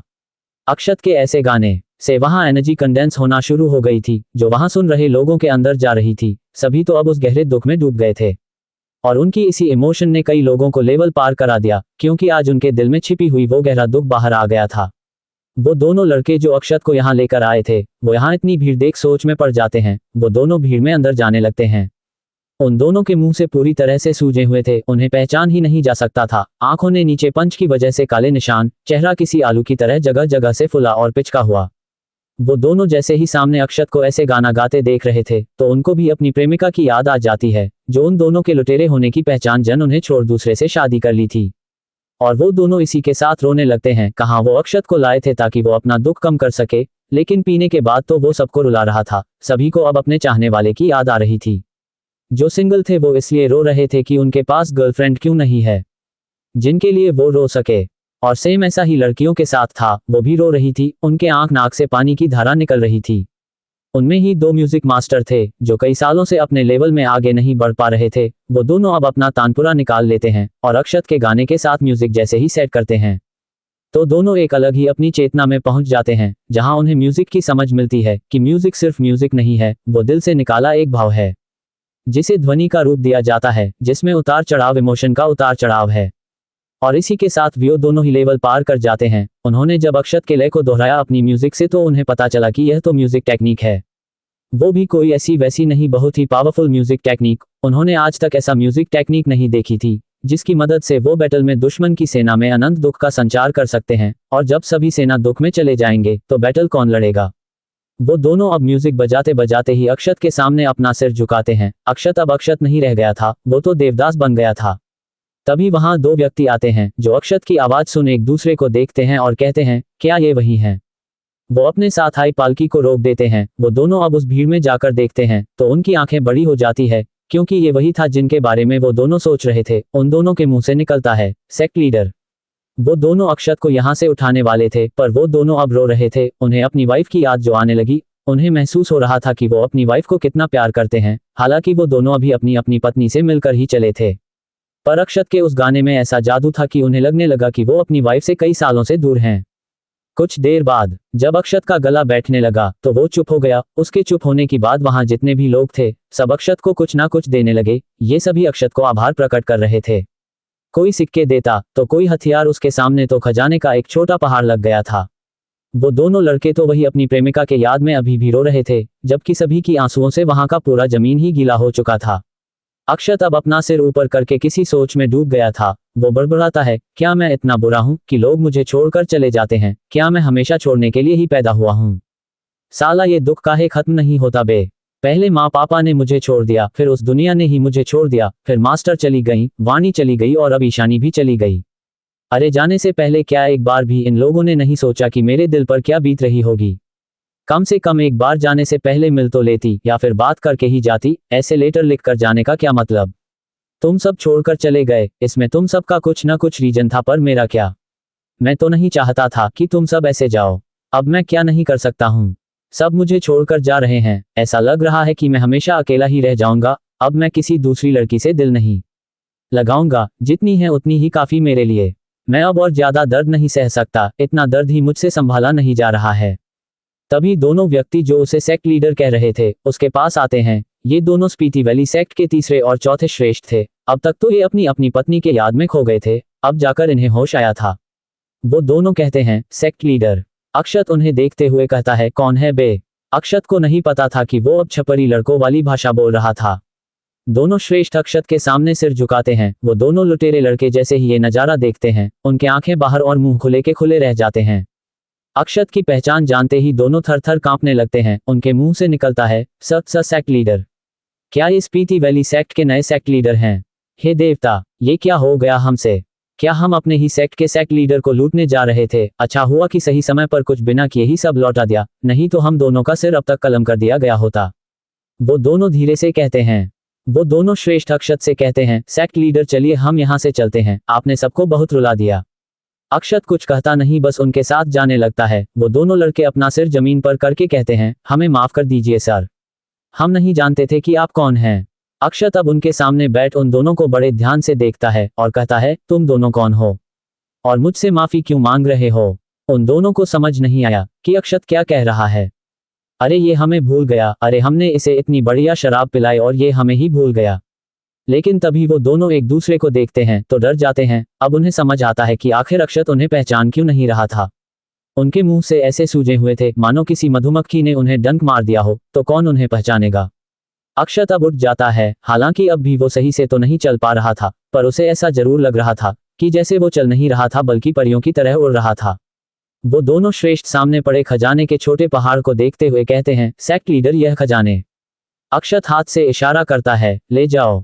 दोनों श्रेष्ठ एक दूसरे को देखते हैं और कहते हैं, सेक्ट लीडर के कहने का मतलब है हमें इसे सेक्ट के खजाने में रखना है। हमारे सेक्ट लीडर कितने महान हैं, वो अकेले ही सेक्ट के लिए कितने सारे खजाने लेकर आ गए हैं। हमारा सेक्ट इतने अच्छे सेक्ट लीडर को पाकर धन्य हो गया। इतना कहकर वो दोनों घुटने पर आकर अक्षत को धन्यवाद देने लगते हैं। उन्होंने आज तक ऐसा सेक्ट लीडर नहीं देखा था जो इतना महान था। वैधानिक चेतावनी, शराब से 116 मेरे बच्चों की मां बनना चाहोगी? दोनों श्रेष्ठ के दिल में अक्षत का कद और बढ़ गया था। उनके मन में अपने सेक्ट लीडर के लिए और भी रिस्पेक्ट आ गई थी। दोनों म्यूजिक मास्टर चुपचाप खड़े होकर सब कुछ समझ रहे थे कि सामने क्या चल रहा था। दोनों एक दूसरे को देख सिर हिलाते हैं। वो दोनों म्यूजिक मास्टर अक्षत के सामने आकर उसके पैर पकड़ लेते हैं। अक्षत जैसे चल ही नहीं पाया। वो कहता है, ये क्या हुआ? मैं उड़ क्यों नहीं पा रहा हूँ? मेरा पंख मेरा साथ क्यों नहीं दे रहा है? वो दोनों म्यूजिक मास्टर कहते हैं, प्लीज हमें अपने सेक्ट में शामिल कर दीजिए, हम आपकी सेवा करना चाहते हैं। ये दोनों म्यूजिक मास्टर असल में संत लेवल 8 थे, पर अक्षत की वजह से वो दोनों संत लेवल 9 पर पहुंच गए। वो 10 साल से इसी लेवल पर अटके हुए थे। उन दोनों ने फैला किया कि वो अब पूरी दुनिया घूमेंगे, कहीं ना कहीं उन्हें कुछ ऐसा मिल ही जाएगा, कोई इंस्पिरेशन ही मिल जाएगी और वो आगे के लेवल में पहुंच जाएंगे। और आज उनका ये सोचना सही हो गया। उन्हें समझ आ गया था कि अक्षत कोई मामूली इंसान नहीं है, जिसके गाने में ही एक इतनी पावरफुल म्यूजिक टेक्निक छिपी हुई थी कि लाखों की सेना तक उसके सामने न टिक सके। तो ऐसा करने वाला व्यक्ति कोई आम इंसान तो नहीं हो सकता है, वो जरूर बहुत ही पावरफुल कोई कल्टीवेटर है जो बस अपने आप को लो प्रोफाइल रख रहा है। और भला वो ऐसे व्यक्ति के पास होने का मौका कैसे जाने दे सकते हैं? अब हीरे को छोड़कर जाना मूर्खता नहीं तो और क्या है। अक्षत नीचे देखता है तो उसके दोनों पैरों को 2 लोगों ने पकड़ रखा था। अक्षत कहता है, अरे आप दोनों कौन है? और मेरे पास कोई पावर नहीं है सेक्ट में शामिल करने का। वो दोनों एक दूसरे को देखने लगते हैं और फिर कहते हैं, आप तो सेक्ट लीडर है ना, और सेक्ट लीडर के ही पास पूरा पावर होता है। अक्षत हंस देता है। वो अपना सिर खुजाते हुए कहता है, अरे हाँ, मैं तो भूल ही गया था कि मैं सेक्ट लीडर हूँ, लगता है मैं नशे में हूँ। ठीक है, आप दोनों शामिल हो जाए। जैसे ही वो दोनों ये सुनते हैं तो उनकी आंखों से खुशी के आंसू आ जाते हैं। उन दोनों को यकीन नहीं हो रहा था कि अक्षत उन्हें सेक्ट में शामिल करने के लिए इतनी आसानी से मान जाएगा। उन्हें तो लगा था कि उन जैसे बेकार के म्यूजिक मास्टर को शायद वो अपने पास भी ना आने दे, पर अक्षत उन दोनों की सोच के बिल्कुल उल्टा निकला। उन दोनों के आंखों में अक्षत के लिए रिस्पेक्ट और बढ़ गई। जो व्यक्ति नशे में इतना अच्छा है वो वास्तव में कितना अच्छा होगा, ऐसा उन दोनों के दिमाग में चल रहा था। दोनों श्रेष्ठ उन दोनों म्यूजिक मास्टर को ऐसा करते देखा शौक में चले गए थे। उन दोनों का तो मन कर रहा था कि जाकर वो अपना सिर खंभे में मार ले। ये क्या क्या देखना पड़ रहा था उन्हें? इससे अच्छा होता कि वो दोनों अंधे होते। मतलब ये क्या चल रहा है? अभी कल ही वो दोनों श्रेष्ठ इन दोनों म्यूजिक मास्टरों को अपने सेक्ट में बुलाने आए थे। राजीव ने इन दोनों श्रेष्ठ को भेजा था इन म्यूजिक मास्टरों को ससम्मान सेक्ट में मेहमान नवाजी के लिए। क्योंकि दोनों रैंक 6 के म्यूजिक मास्टर थे, जो बहुत ही बड़ी बात थी, जबकि उनका लेवल संत लेवल 8 ही था। स्पीति वैली जैसे जगह में रैंक 3 का भी कोई म्यूजिक मास्टर नहीं था, तो इतने हाई रैंक के म्यूजिक मास्टर की तो बात ही छोड़ दीजिए। दोनों श्रेष्ठ सोच रहे थे, कल हमारे बुलाने पर तो सेक्ट में नहीं आए, तब तो इन दोनों ने ये कहकर मना कर दिया कि हम स्पीति वैली सेक्ट जैसे छोटे सेक्ट में जाना पसंद नहीं करते हैं, हम तो बस यहाँ ऐसे ही घूमने आ गए थे। और अब देखो कैसे सेक्ट लीडर के पैरों में गिरकर सेक्ट में शामिल होने को कह रहे हैं। दोनों के मुंह से निकलता है, हे देवता, यह क्या देखना पड़ रहा है। अब कहाँ गई इन दोनों की सारी अकड़ जो ये हमें दिखा रहे थे। क्या इन दोनों की सारी अकड़ हमारे लिए थी? अरे कम से कम कुछ तो शर्म करते, हम दोनों भी यही खड़े हैं। क्या इन दोनों ने अब अपनी लाज शर्म को भी धोकर पी लिया है, जो ये ऐसे हमारे सेक्ट लीडर के पैरों से लिपटकर उनसे रिक्वेस्ट कर रहे हैं। वो दोनों श्रेष्ठ अब अक्षत को देखते हैं और कहते हैं, हमारे सेक्ट लीडर तो कमाल के हैं। कहाँ हम कल रिक्वेस्ट कर रहे थे इन्हें अपने सेक्ट में सिर्फ आने के लिए, ताकि हम इनका वेलकम कर सके और हमारी इनसे जान पहचान हो सके। और अब देखो ये दोनों रिक्वेस्ट कर रहे हैं हमारे सेक्ट में शामिल होने का। अगर ये पहले आते तो हम इनका सम्मान करते और उनके एक यहाँ आने पर इन्हें श्रेष्ठ की पोजीशन दे दी जाती, पर अब तो ये हमारे जूनियर हैं। और ये सब सिर्फ और सिर्फ हमारे सेक्ट लीडर की वजह से हो पाया है। वो लो प्रोफाइल होते हुए भी कितने हाई प्रोफाइल हैं। उन दोनों के आंखों में अक्षत को देखकर आंसू आ गए थे। आखिर कोई इतना ज्यादा महान कैसे हो सकता है, ऐसा उन दोनों के दिमाग में चल रहा था। तीसरा श्रेष्ठ अक्षत के पास जाता है। वो तो उन दोनों म्यूजिक मास्टर की तरफ देखता ही नहीं, पूरा इग्नोर मार देता है, मानो वो दोनों दूध में पड़ी मक्खी हों। वो कहता है अक्षत से, सेक्ट लीडर क्यों ना आप पालकी में बैठ जाए। तीसरा श्रेष्ठ पालकी के पास जाकर कहता है, मिस हमारे सेक्ट लीडर पालकी में बैठना चाहते हैं, आशा करता हूँ आपको बुरा नहीं लगेगा और अब हम वापस सेक्ट चल रहे हैं। वैसे भी आपको हमारे सेक्ट लीडर से ही मिलना था, वो तो हमें यही बाजार में ही मिल गए, तो अब हम यहीं से वापस चलते हैं। पालकी में से एक लड़की की आवाज आती है, ठीक है। अक्षत पालकी के अंदर बैठ जाता है। पालकी चारों तरफ से बंद थी। अक्षत अपने सामने एक खूबसूरत लड़की को देखता है, जो लगभग 18 साल की थी। उसके चेहरा देखकर साफ पता चल रहा था कि वो काफी नर्वस है और साथ में शर्मा भी रही है। अक्षत की नजर उसके गुलाब के पंखुड़ी के जैसे गुलाबी होंठ पर जाता है। अक्षत अपने सिर में मारता है। वो बड़बड़ाता है, अक्षत तुम्हें अब किसी और लड़की से दिल नहीं लगाना है। वो ये कह जरूर रहा था, पर वो अपने आप को रोक भी नहीं पा रहा था उसे देखने से।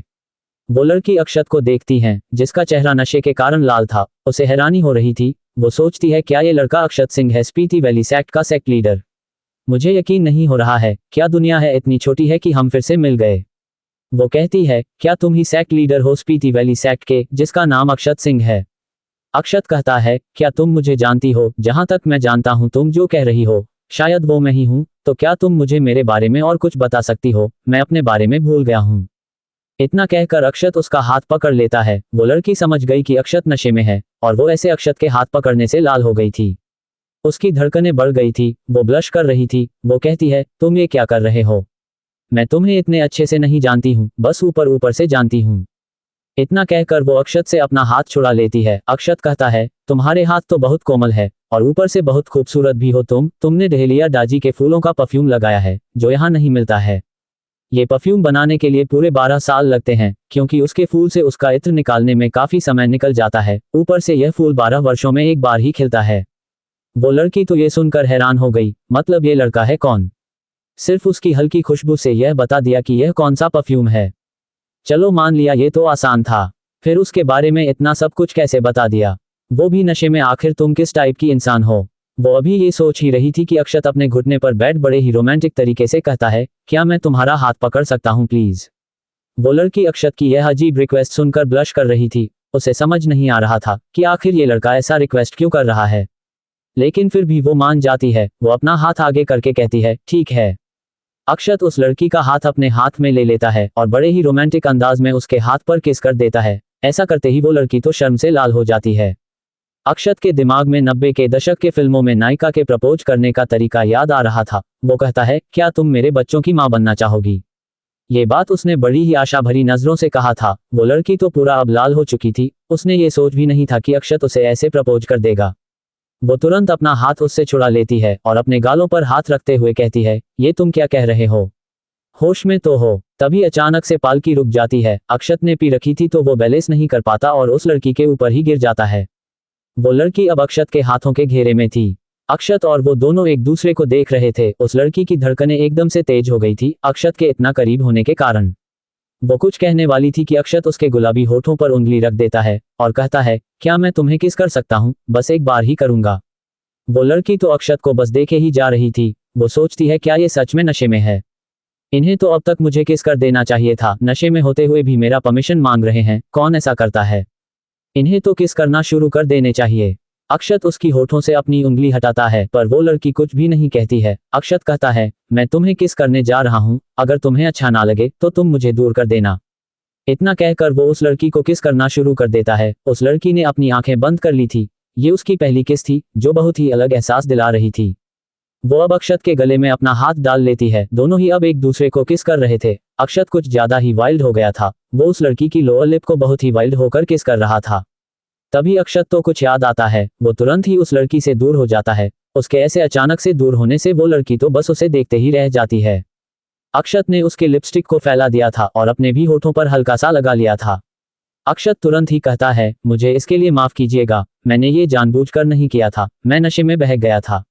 वो लड़की अब सोचने लगती है, क्या इसने नशे में सिर्फ ऐसा किया था और अब इसका नशा उतर चुका है तो मुझे क्या करना चाहिए? वो कहती है, क्या तुम अब अपने किए से पीछे हट रहे हो? अक्षत इस पर चुप रह जाता है। उसे अब समझ नहीं आ रहा था कि उसने क्या कर दिया।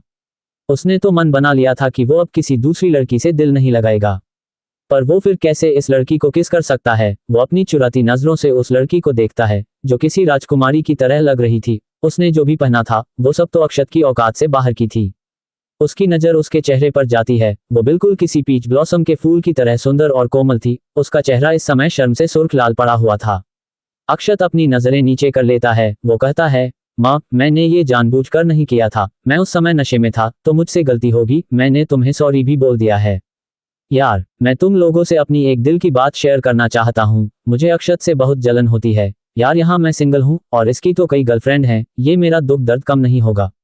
सोचा कि थोड़ा तुम सभी से बांट लूं, कुछ कम हो जाए। Thanks a lot. 117 pre marriage contract. वो लड़की अक्षत का सॉरी सुन कहती है, तुम्हारे सॉरी बोलने से क्या होगा? क्या जो तुमने किया है वो ठीक हो जाएगा? वो मेरी पहले केस थी जिसे तुमने ले लिया। पता है, मैंने उसे अपने हस्बैंड के लिए 18 साल से बचा कर रखा था। मैंने न जाने क्या क्या सोचा था और अब क्या हो गया। इतना कहकर वो ऐसा चेहरा बना लेती है मानो बहुत ही गहरे सदमे में चली गई हो। ये सुनकर तो अब अक्षत तो बेचारा और सदमे में चला गया। एक तो उसे पहले से ही ईशानी के जाने का दुख था और फिर उसने इस लड़की को किस कर दिया जिसका उसे पछतावा हो रहा था, और ये पछतावा ये जानकर और भी बढ़ गया और उसे दुख भी हो रहा था कि उसने किसी लड़की की पहली किस ले ली। वो लड़की अक्षत को ऐसे परेशान देख मन ही मन मुस्कुरा रही थी। वो सोचती है, क्या ये लड़का इतना सीधा है या फिर सिर्फ सीधे बनने की एक्टिंग कर रहा है? इसे इस किस के लिए माफी मांगने की कोई जरूरत नहीं थी, क्योंकि मैं भी तो शामिल थी इसमें। अक्षत कहता है, ठीक है, तो मैं इसकी जिम्मेदारी लेता हूँ, मैं तुमसे शादी करूंगा, तब तो तुम्हारा ये पहला किस तुम्हारे हस्बैंड के पास रहेगा ना। ये सुन वो लड़की सोचने का नाटक करती है और फिर आहें भरती है मानो अब उसके पास इसके अलावा कोई रास्ता ही नहीं बचा हो। वो कहती है, ठीक है, मुझे ये स्वीकार है, तुम बहुत हैंडसम तो नहीं हो, पर फिर भी मैं अब क्या ही कर सकती हूँ इसके अलावा। अक्षत तो ये सुनकर अजीब सा चेहरा बना लेता है। मतलब अब ये बोलना जरूरी था क्या? वो लड़की अपने पास से मैरिज का कॉन्ट्रैक्ट निकालती है और कहती है, अब तुम इस पर अपने खून से अंगूठा लगाओ।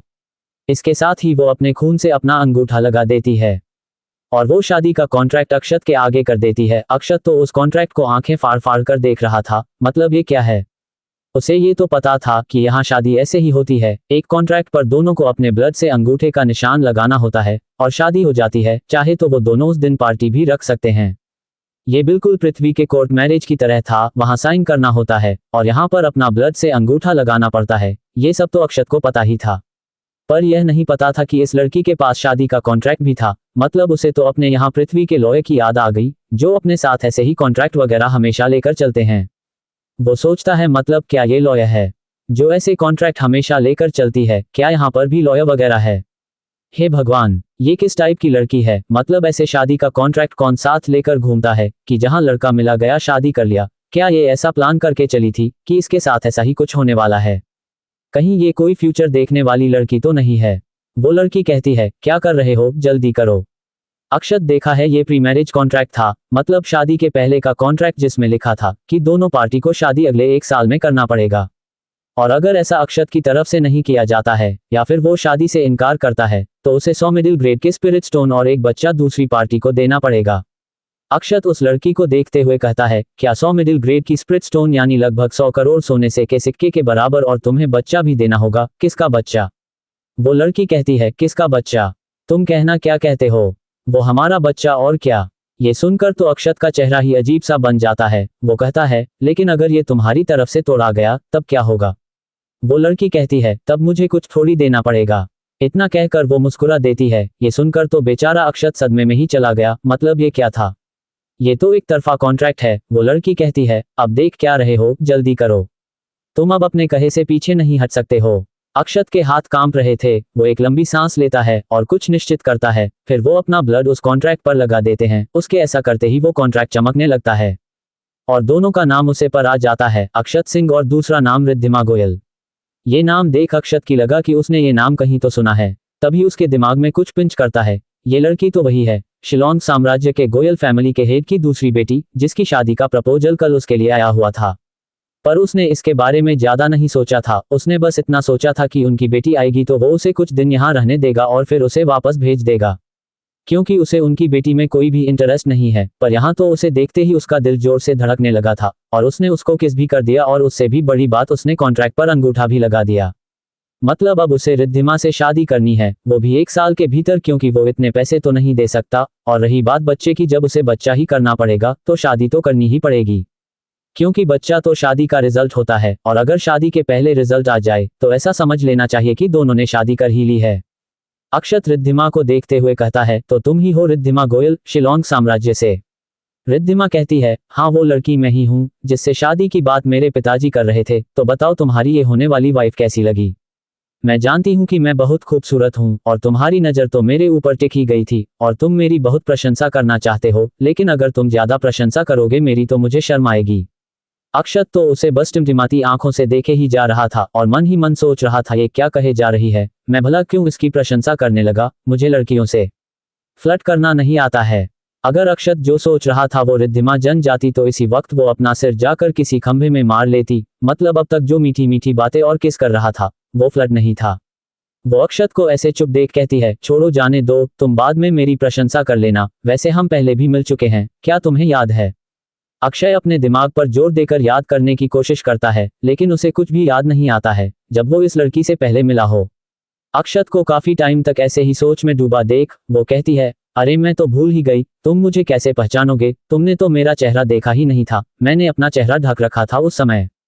करीब 1 साल पहले मैं और मेरी बड़ी बहन बीस्ट हंटिंग पर निकले थे, तो हम दोनों का सामना एक पावरफुल बीस्ट से हो गया था। मुझे काफी चोट आ गई थी क्योंकि उस बीस्ट ने मुझे कमजोर पाकर मुझ पर अटैक कर दिया था।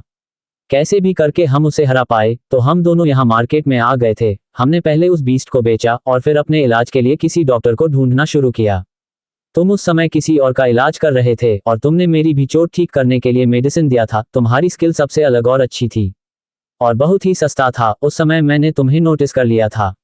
अक्षत कहता है, मुझे ऐसा कुछ याद नहीं है, मैं ना जाने ऐसे ही कितने लोगों की मदद की है। अक्षत सही कह रहा था, उसने इतने लोगों की मदद की है, अब वो सबको थोड़ी याद रख सकता था। ये सुनकर तो रिद्धिमा का चेहरा ही नाराजगी वाला बन जाता है। वो धीरे से कहती है, अरे कम से कम झूठ ही बोल देता कि हाँ याद आ गया, मैं खुश हो जाती, इतना तो बोल ही सकता था। अक्षत कहता है, तुमने कुछ कहा क्या? अक्षत का इस समय मन कर रहा था कि वो पालकी से बाहर कूद जाए। उसे इस समय बहुत शर्म आ रही थी, वो तो नजरें भी नहीं मिल पा रहा था रिद्धिमा से। आखिर उसने कांड ही ऐसा किया था, ऐसे मिलते ही किसी को किस कर देना, ये काफी अजीब था। और वहीं रिद्धिमा जो खुद हैरान थी कि उसने अक्षत से इतनी बात की, उसे अक्षत से एक अलग ही कनेक्शन महसूस हो रहा था। उसे ऐसा लग रहा था जैसे वो अक्षत को बहुत वर्षों से, सालों से जानती हो। उसे ऐसा नहीं लग रहा था कि जैसे वो अक्षत से पहली बार मिल रही हो, क्योंकि इससे पहले की मुलाकात कुछ खास नहीं थी तो इसे पहली बार मानने में कोई दिक्कत नहीं थी। उसे तो लग रहा था कि जैसे वो अक्षत को न जाने कब से जानती है, इसलिए वो इतनी कॉन्फिडेंट के साथ अच्छे से बात कर पा रही थी, जबकि वो तो ऐसे खुलकर अपने पिता से भी बातें नहीं करती है। वो अक्षत का जवाब देती है, मैं कह रही थी तुमने ऐसे पी क्यों रखी थी? अक्षत कह है, मैं बहुत दुखी था इसलिए। रिद्धिमा कहती है, क्या हुआ, तुम दुखी क्यों थे? अक्षत कहता है, मुझे कोई छोड़कर चली गई। रिद्धिमा को ये सुनकर थोड़ा अजीब लगा। वो कहती है, क्या वो तुम्हारी गर्लफ्रेंड थी? अक्षत हाँ में सिर हिला देता है। अक्षत कहता है, देखो मैं तुमसे कुछ भी छुपा कर नहीं रखना चाहता, मेरी पहले से ही 3 गर्लफ्रेंड है और एक को मैं पसंद करता हूँ और तुम 5वीं हो जिसके लिए शायद मेरे दिल में कुछ तो है। ये सुनकर तो बेचारी रिद्धिमा जैसे बेहोशी ही हो गई। मतलब इसके दिल में 4 लड़कियां पहले से ही है और ये बात ये अब बता रहा है, और बता भी कैसे रहा है, जैसे कोई बहुत बड़ा जंग जीत कर रखा हो इसने। मैं तो इसे बहुत ही सीधा साधा लड़का समझती थी, पर ये तो बहुत ही पहुंचा हुआ निकला। रिद्धिमा ये सुनकर अपनी मुट्ठी कस लेती है, उसे जलन हो रही थी। वो अपने चेहरे पर एक झूठी स्माइल लिए हुए कहती है, ओह अच्छा किया जो तुमने पहले ही बता दिया, नहीं तो मैं सबसे पहले तुम्हारा ही गर्दन पकड़ती। ये सुन अक्षत थोड़ा डर गया, क्योंकि उसे रिद्धिमा के आंखों में वो गुस्सा साफ साफ नजर आ रहा था। वो राहत की सांस लेता है कि वो बच गया।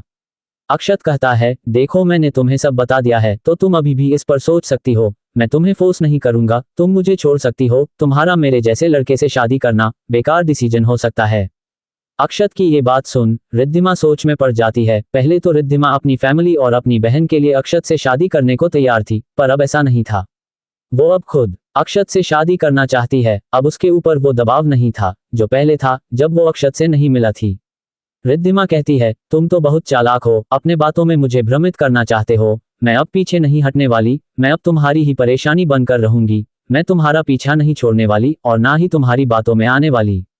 मैंने कमेंट पढ़ा तो मेरे दिल को सुकून मिला कि मैं ही नहीं हूं, तुम सब भी सिंगल हो। सच में अच्छा लगा। 118 रिद्धिमा के एज अक्षत। रिद्धिमा की उसके गले पड़ने वाली बात सुनकर तो अक्षत का चेहरा ही अजीब सा बन जाता है। वो सोचता है इसे मेरी 4 लड़कियों से प्यार करने से कोई दिक्कत नहीं है, और इसके मेरे गले पड़ने के कहने का क्या मतलब था। कहीं ये मुझसे प्यार तो नहीं करने लगी है? क्या मैं अब इतना हैंडसम हो गया हूँ? मुझे तो भरोसा ही नहीं हो रहा है कि कोई लड़की पहले ही दिन मिलकर शादी के लिए तैयार हो जाएगी। आखिर ये किस टाइप की लड़की है? अक्षत अब कुछ भी नहीं कहता है, बस चुपचाप बैठा रहता है। उसे कल नागपुर एकेडमी जाना था। ईशानी तो नहीं थी। उसने सोचा कि अब उसकी जगह पर रिद्धिमा उसके साथ एकेडमी जाएगी। क्योंकि रिद्धिमा अपने फैमिली से सिर्फ उसके लिए आई है, तो उसे वो यहाँ तो नहीं छोड़ सकता है। अक्षत को महसूस होता है कि रिद्धिमा अभी मार्शल लेवल 4 पर है। अक्षत ने काफी कोशिश की तो उसने किसी के एनर्जी को महसूस करके लेवल पता करना सीख लिया था, पर अभी भी वो कई लोगों का लेवल नहीं देख पाता है। रिद्धिमा का लेवल बहुत नीचे था। वो कहता है, तुम अभी मार्शल लेवल 4 पर हो, पर क्यों? तुम्हारे पास तो रिसोर्स की कमी तो नहीं होगी ना? जहां तक मैं शिलोंग साम्राज्य को जानता हूं, और ऊपर से तुम्हारे हाथ तो मखमल के जैसे कोमल है, इसका मतलब तुम कोई हथियार भी यूज नहीं करती हो। मुझे तो लगा था कि तुम संत लेवल पर तो होगी ही, पर तुम तो अभी मार्शल लेवल में ही अटकी पड़ी हो।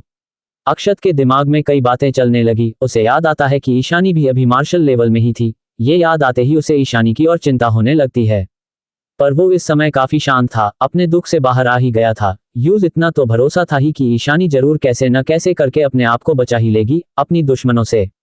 रिद्धिमा को अब शर्म आ रहा था कि वो इसके बारे में क्या बताएं। वो कई सालों से एक ही लेवल पर अटकी हुई है, वो उसे पार ही नहीं कर पा रही है, भले ही उसके पास कितनी भी रिसोर्स है।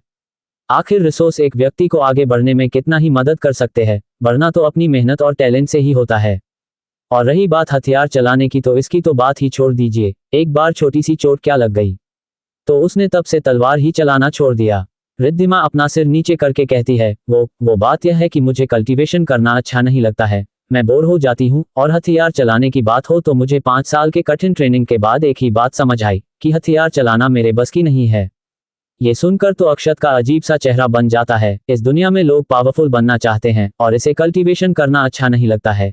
एक मामूली इंसान भी कल्टीवेट करके पावरफुल बनना चाहता है, जबकि उसके अंदर कल्टीवेशन पावर जागृति नहीं होती है, तब भी वो ऐसा करना चाहता है। अब उसे ही देख लो, वो खुद पावरफुल बनना चाहता है। अक्षत धीरे से बड़बड़ाता है, मुझे पहले ही समझ जाना चाहिए था कि ये सुकोमल राजकुमारी है, अमीर लोगों के कहने ही क्या। रिद्धिमा कहती है, तुमने कुछ कहा? अक्षत कहता है, नहीं, मैं तो बस अपने आप से ही बातें कर रहा था। वैसे अक्षत भूल रहा था कि वो भी पहले एक अमीर परिवार में ही था। उसके पिता एक बिजनेसमैन थे। अक्षत अब गहरी सोच में डूब जाता है। उसकी जिंदगी ऐसे ही कट रही थी, बिल्कुल एक दिशाहीन भौरे की तरह, जो बस अपने आसपास के कुछ फूल को देख इन्हें ही अपना दुनिया समझ बैठा है, जबकि दुनिया इससे कई गुना बड़ी है। उसे समझ नहीं आ रहा था कि उसके जीवन का लक्ष्य क्या है। ऐसे बिना किसी लक्ष्य के जीना भी कोई जीना होता है, ऐसे जीना तो गधे से भी बेकार की जिंदगी है। अक्षत यही सब सोचते सोचते कब सो गया, उसे पता भी नहीं चला। रिद्धिमा उसे सोते देख रही थी। वो कहती है, क्या ये सो गया? भला कोई मेरी जैसी खूबसूरत और हॉट लड़की के सामने होते हुए कैसे सो सकता है? क्या ये मेरी बेइज्जती नहीं कर रहा है? मुझसे मिलने के बाद कईयों के रातों की नींद उड़ जाती है और ये ऐसे मेरे सामने ही सो रहा है। वैसे ये सोते वक्त और भी हैंडसम लगता है। तभी वो देखती है कि अक्षत बस गिरने वाला था। बैठे बैठे वो तुरंत उसके पास आकर बैठ जाती है। अक्षत का सिर अब उसके कंधे पर था। वो हल्की सी मुस्कुराती है। अक्षत नींद में ही बड़बड़ाता है, वाह क्या खुशबू है। ये सुनते ही रिद्धिमा ब्लश करने लगती है। वो धीरे से अक्षत के सिर पर किस कर देती है ताकि वो जागे नहीं। तभी अक्षत आंखें खोलता है तो उसके सामने हरियाली ही हरियाली थी। झरने की कलकल करती पानी बहने की आवाज आ रही थी, पक्षियों के चहचहाने की आवाज आ रही थी। ये एकदम अलग ही जगह थी जो बहुत ही खूबसूरत थी। तभी कोई कहता है, अक्षत मेरे प्यारे बेटे, तुम यहाँ क्यों सो गए हो। अक्षत को ये आवाज बहुत जानी पहचानी लग रही थी। वो जैसे ही उस आवाज की तरफ देखता है तो उसकी माँ क्षितिज उसे अपनी प्यारी सी मुस्कान के साथ देख रही थी। अक्षत ऐसे अपनी माँ को सामने देख हैरान था। वो कहता है, मम्मी क्या तुम हो। क्षितिज उसके गाल पर हाथ फेरते हुए कहती हैं, क्या तुम्हें कोई और नजर आ रहा है। अक्षय तो क्षितिज को गले से लगा लेता है। वो रोते हुए कहता है, माँ आपको नहीं पता कि मैं आपको कितना मिस करता हूँ। आप मुझे छोड़कर क्यों चली गई। क्षितिज कहती है, अरे तुम रो क्यों रहे हो, मैं कहाँ तुम्हें छोड़कर गई हूँ, मैं तो हमेशा तुम्हारे साथ हूँ। तभी किसी आदमी की कड़क आवाज आती है, अरे क्या सिर्फ माँ बेटे की बातें करते रहोगे या फिर मुझसे भी कोई बात करेगा। अक्षत पीछे मुड़कर देखता है तो उसके डैड अशोक खड़े थे। ये देख तो अक्षत की आंखों से आंसू बहने ही लगे, मानो यह आंसू नहीं झरने हो। वो जाकर तुरंत ही अशोक से चिपक जाता है। अशोक कहते हैं, अरे तुम इतना इमोशनल क्यों हो रहे हो। अक्षत तो इन्हें बहुत कुछ बताना चाहता था, लेकिन तभी वो देखता है कि अशोक के पीछे एक छोटी लड़की खड़ी थी जो उसे अपनी बड़ी बड़ी आंखों से देख रही थी। अक्षत कहता है, ये कौन है। अशोक उसके सिर पर टपली मारते हुए कहती है, तुमने कहीं कोई भांग का गोला तो नहीं खा लिया है जो तुम अपनी छोटी बहन को भूल गए। अक्षत अपना सिर हिलाता है और कहता है, अच्छा छोटी बहन। लेकिन तभी वो शॉक हो जाता है, जैसे उसके दिमाग में ये बात प्रोसेस करता है। वो कहता है, मेरी छोटी बहन कैसे आ गई। उसके पिता अशोक कहते हैं, जैसे तुम आ गए थे। ये सुनकर तो अक्षत शर्मा जाता है। वो कहता है, पर आपने कब।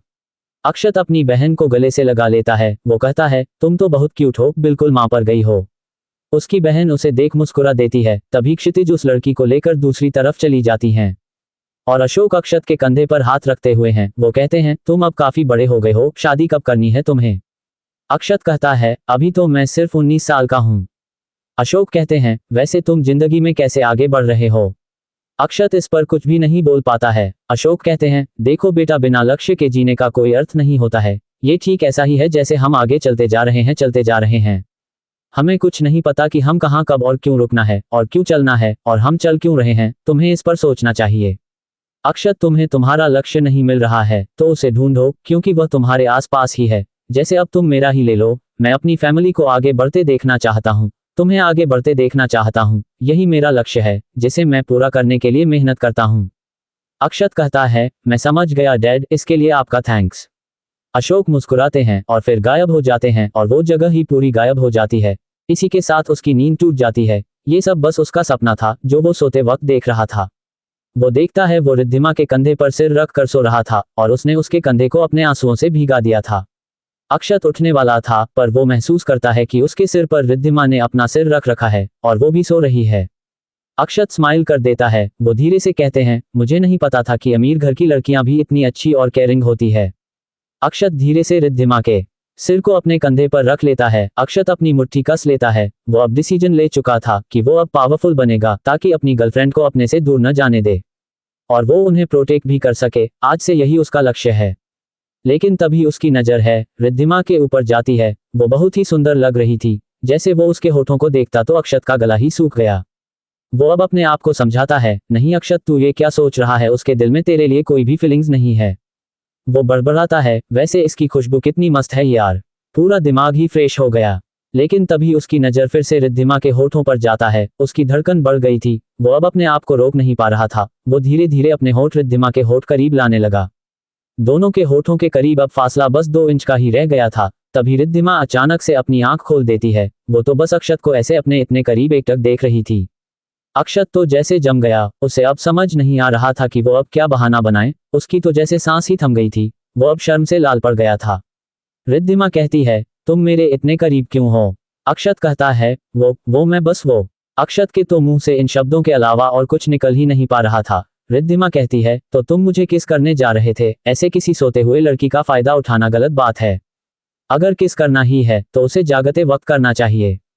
कितना कहकर वो अक्षत को किस करना शुरू कर देती है। रिद्धिमा के इस हरकत से अक्षत की आंखें बड़ी हो गई थी। वो अपने होठों पर रिद्धिमा के होठ की गर्माहट को महसूस कर पा रहा था। वो अगले ही पल इस किस को एंजॉय करने लगा। दोनों ही एक दूसरे को बहुत ही पैसिनेट होकर किस कर रहे थे। दोनों सांस लेने के लिए रुक जाते हैं। रिद्धिमा कहती है, क्या तुम्हें अच्छा लगा? अक्षत कुछ नहीं कहता है। वो जवाब देने में शर्मा जो रहा था। रिद्धिमा उसे ऐसे चुप देख कहती है, लगता है अभी तक तुम्हें मजा नहीं आया। अक्षत इसका जवाब देने ही वाला था कि तभी वो अपने होठों पर फिर से एक नर्म गर्माहट महसूस करता है। इस बार के किस की बात ही कुछ और थी। रिद्धिमा अब अक्षत की गोद में थी। वो उसे बहुत ही ज्यादा एग्रेसिव होकर किस कर रही थी, मानो वो सालों का किस आज ही लेना चाहती हो। अक्षत रिद्धिमा को कमर से होल्ड कर लेता है। अक्षत को अब गर्मी लगने लगी थी। उसे यह किस बहुत ही प्यार भरा लग रहा था, जो उसके अंदर कट पैदा कर रहा था। रिद्धिमा तो अक्षत को छोड़ ही नहीं रही थी। अब तो अक्षत का डोपामिन लेवल बढ़ रहा था, जो उसके दिमाग को कुछ और भी करने को कह रहा था। रिद्धिमा ने उसके चेहरे में कोई भी जगह नहीं छोड़ा था जहां पर उसने किस न किया हो। अक्षत ने अपनी आंखें बंद कर रखी थी। इस समय तो वो जैसे भूल ही गया था कि कुछ देर पहले वो इतने दुख में था कि उसे ऐसा लग रहा था कि जैसे अब ये दुनिया ही बेकार और नीरस है।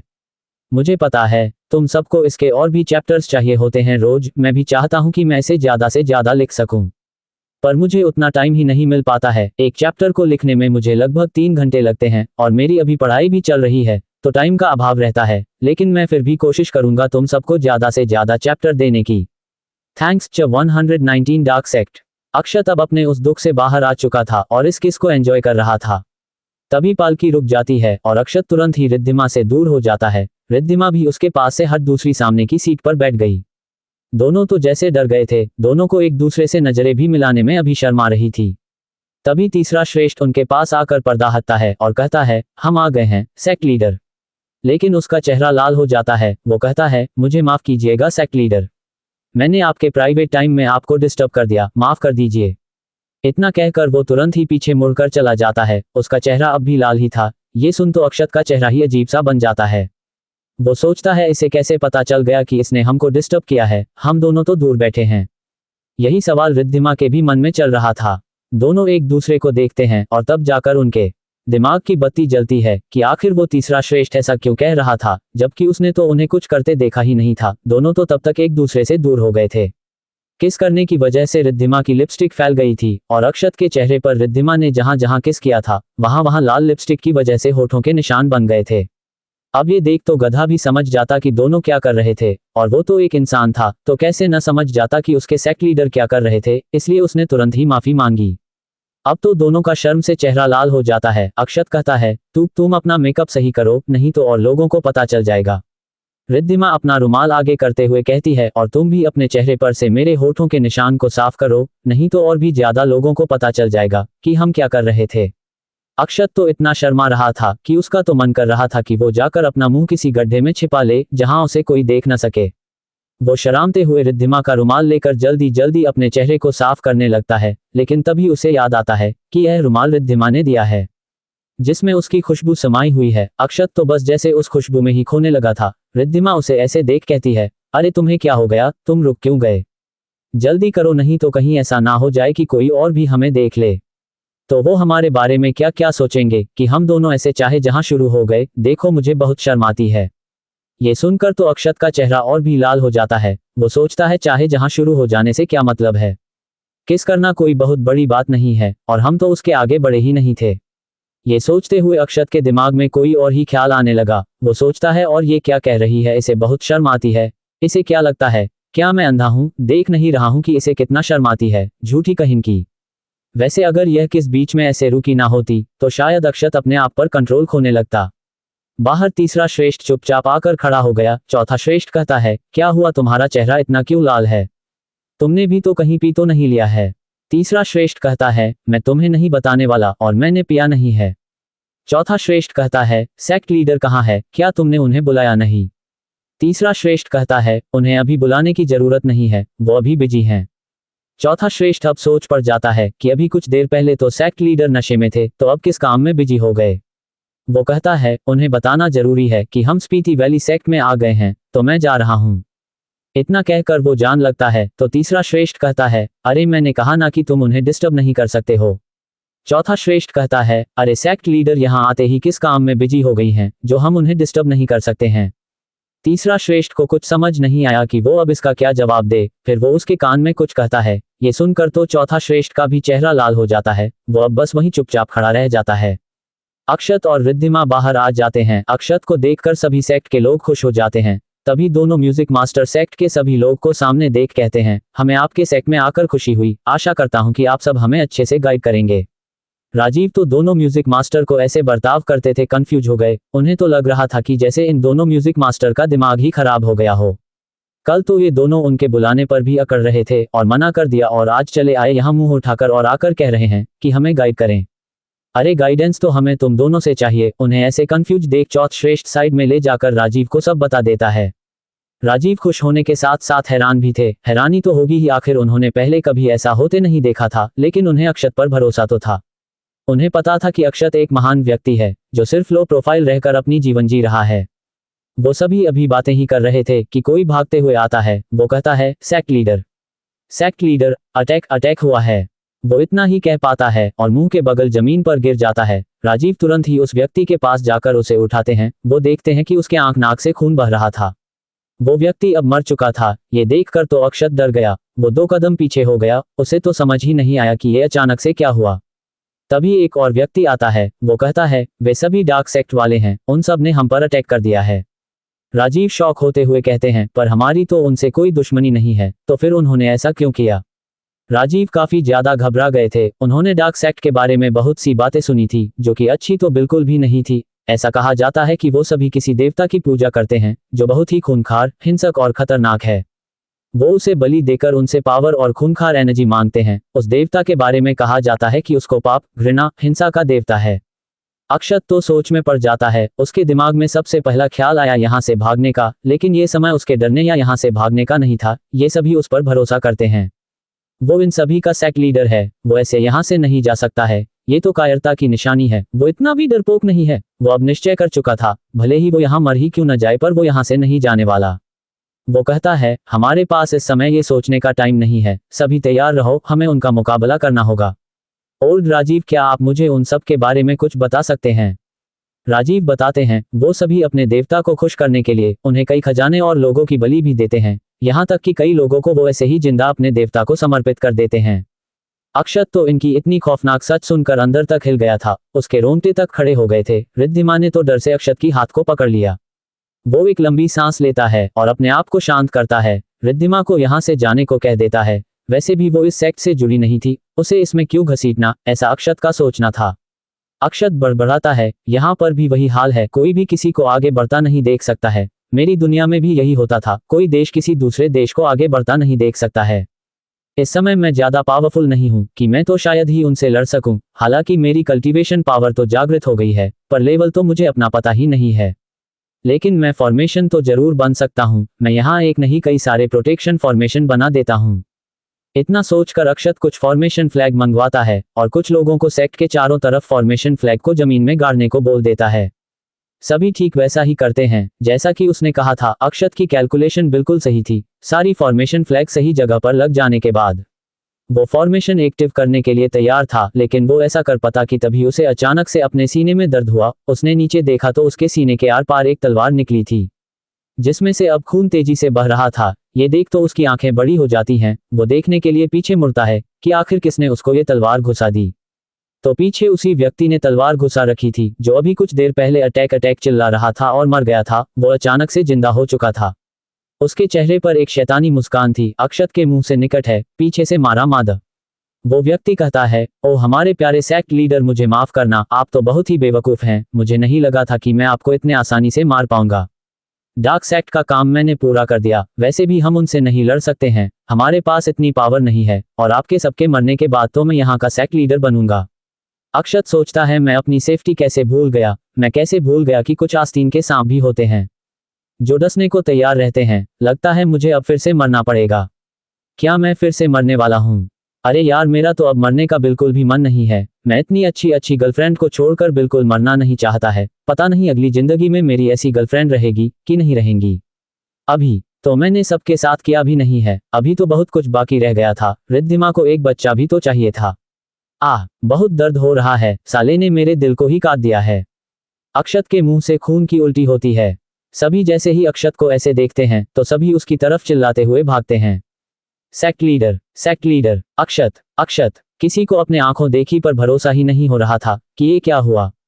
वो सभी तो बस सेक्ट के सुरक्षा में लगे थे, उन सभी ने ये कभी सोचा ही नहीं था कि ऐसा भी कुछ हो जाएगा। सभी तो एक पल के लिए शौक के कारण जम ही गए थे, और जब उन्हें समझ आया तो अब वो सभी अक्षत के पास भागे भागे आ रहे थे। वो व्यक्ति तुरंत ही वहां से हट जाता है जिसने अक्षत को तलवार मारी थी। सभी अक्षत के पास भी जा पाते कि उन सब पर एक खतरनाक एनर्जी प्रेशर पड़ने लगता है। सभी घुटने पर आ जाते हैं। अगला चैप्टर रात 11 बजे के करीब आ जाएगा। 120 तुम हो कौन? सभी घुटने पर थे, किसी को समझ नहीं आ रहा था कि आखिर अचानक से उनके ऊपर ये एनर्जी प्रेशर कहां से पड़ने लगा। ऊपर आसमान में डार्क सेक्ट के लोग आ चुके थे। उनका लीडर जो कि बहुत पावरफुल था वो एम्परर लेवल पर था। संत लेवल के बाद आता है एम्परर लेवल। जो भी कल्टीवेटर संत लेवल 9 को पार करता है वो एम्परर लेवल में प्रवेश कर जाता है। एम्परर लेवल भी 9 लेवल में बैठा हुआ है। डार्क सेक्ट का लीडर इस समय एम्परर लेवल 3 पर है, जिसकी पावर तो इतनी थी कि वो एक ही झटके में पूरे स्पीति वैली सेक्ट को खत्म कर दे। सभी बस अक्षत को देख रहे थे जिस पर पीछे से हमला किया गया था और उसके सीने में तलवार घुसा पड़ा था। सभी इस समय बहुत लाचार थे। राजीव तो रोने ही लगे थे, वो सब कुछ भी नहीं कर सकते थे। रिद्धिमा तो जैसे सदमे में नहीं चली गई थी, उसके दिल में बहुत दर्द हो रहा था। ऐसा ही हाल श्वेता, वामिका, वाणी का भी था। तीनों को अचानक ही दिल में दर्द होना शुरू हो गया था, जबकि वो सब यहाँ थी भी नहीं। एक जंगल में एक लड़की जिसने अपने आप को पूरा ढक रखा था, वो भी अपने दिल पर हाथ रख कर बैठ गई। न जाने क्यों उसके आंखों से अपने आप ही आंसू बहने लगे। ये कोई और नहीं, ईशानी थी। ग्लेशियर कोर्ट वैली के कमरे में आई सेंसिटिव बॉडी वाली लड़की जो ध्यान कर रही थी। अचानक से वो बेहोश हो गई। इन सभी को कुछ समझ नहीं आ रहा था कि अचानक से उन्हें क्या हुआ। ऐसा तो उनके साथ पहले कभी नहीं हुआ था। ये दर्द चोट लगने के दर्द से बहुत अलग था। ऐसा दर्द आज से पहले उन सब ने महसूस ही नहीं किया था।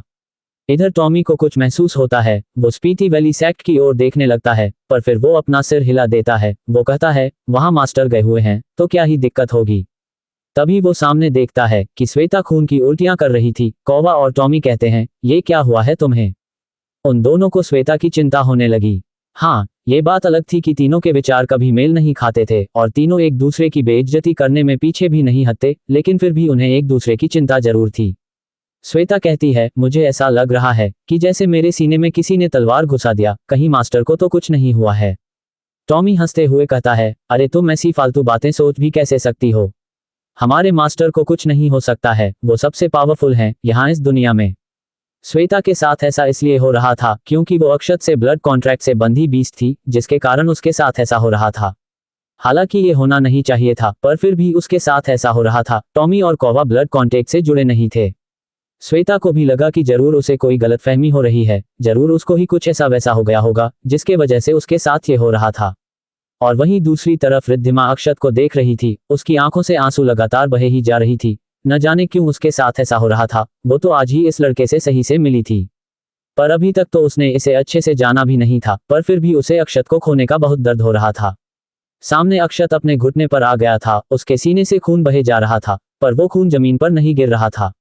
रिद्धिमा उसके पास जाना चाहती थी, पर वो जा ही नहीं पा रही थी। उसे आज बहुत पछतावा हो रहा था कि वो क्यों पावरफुल नहीं है, वो इतनी कमजोर क्यों है।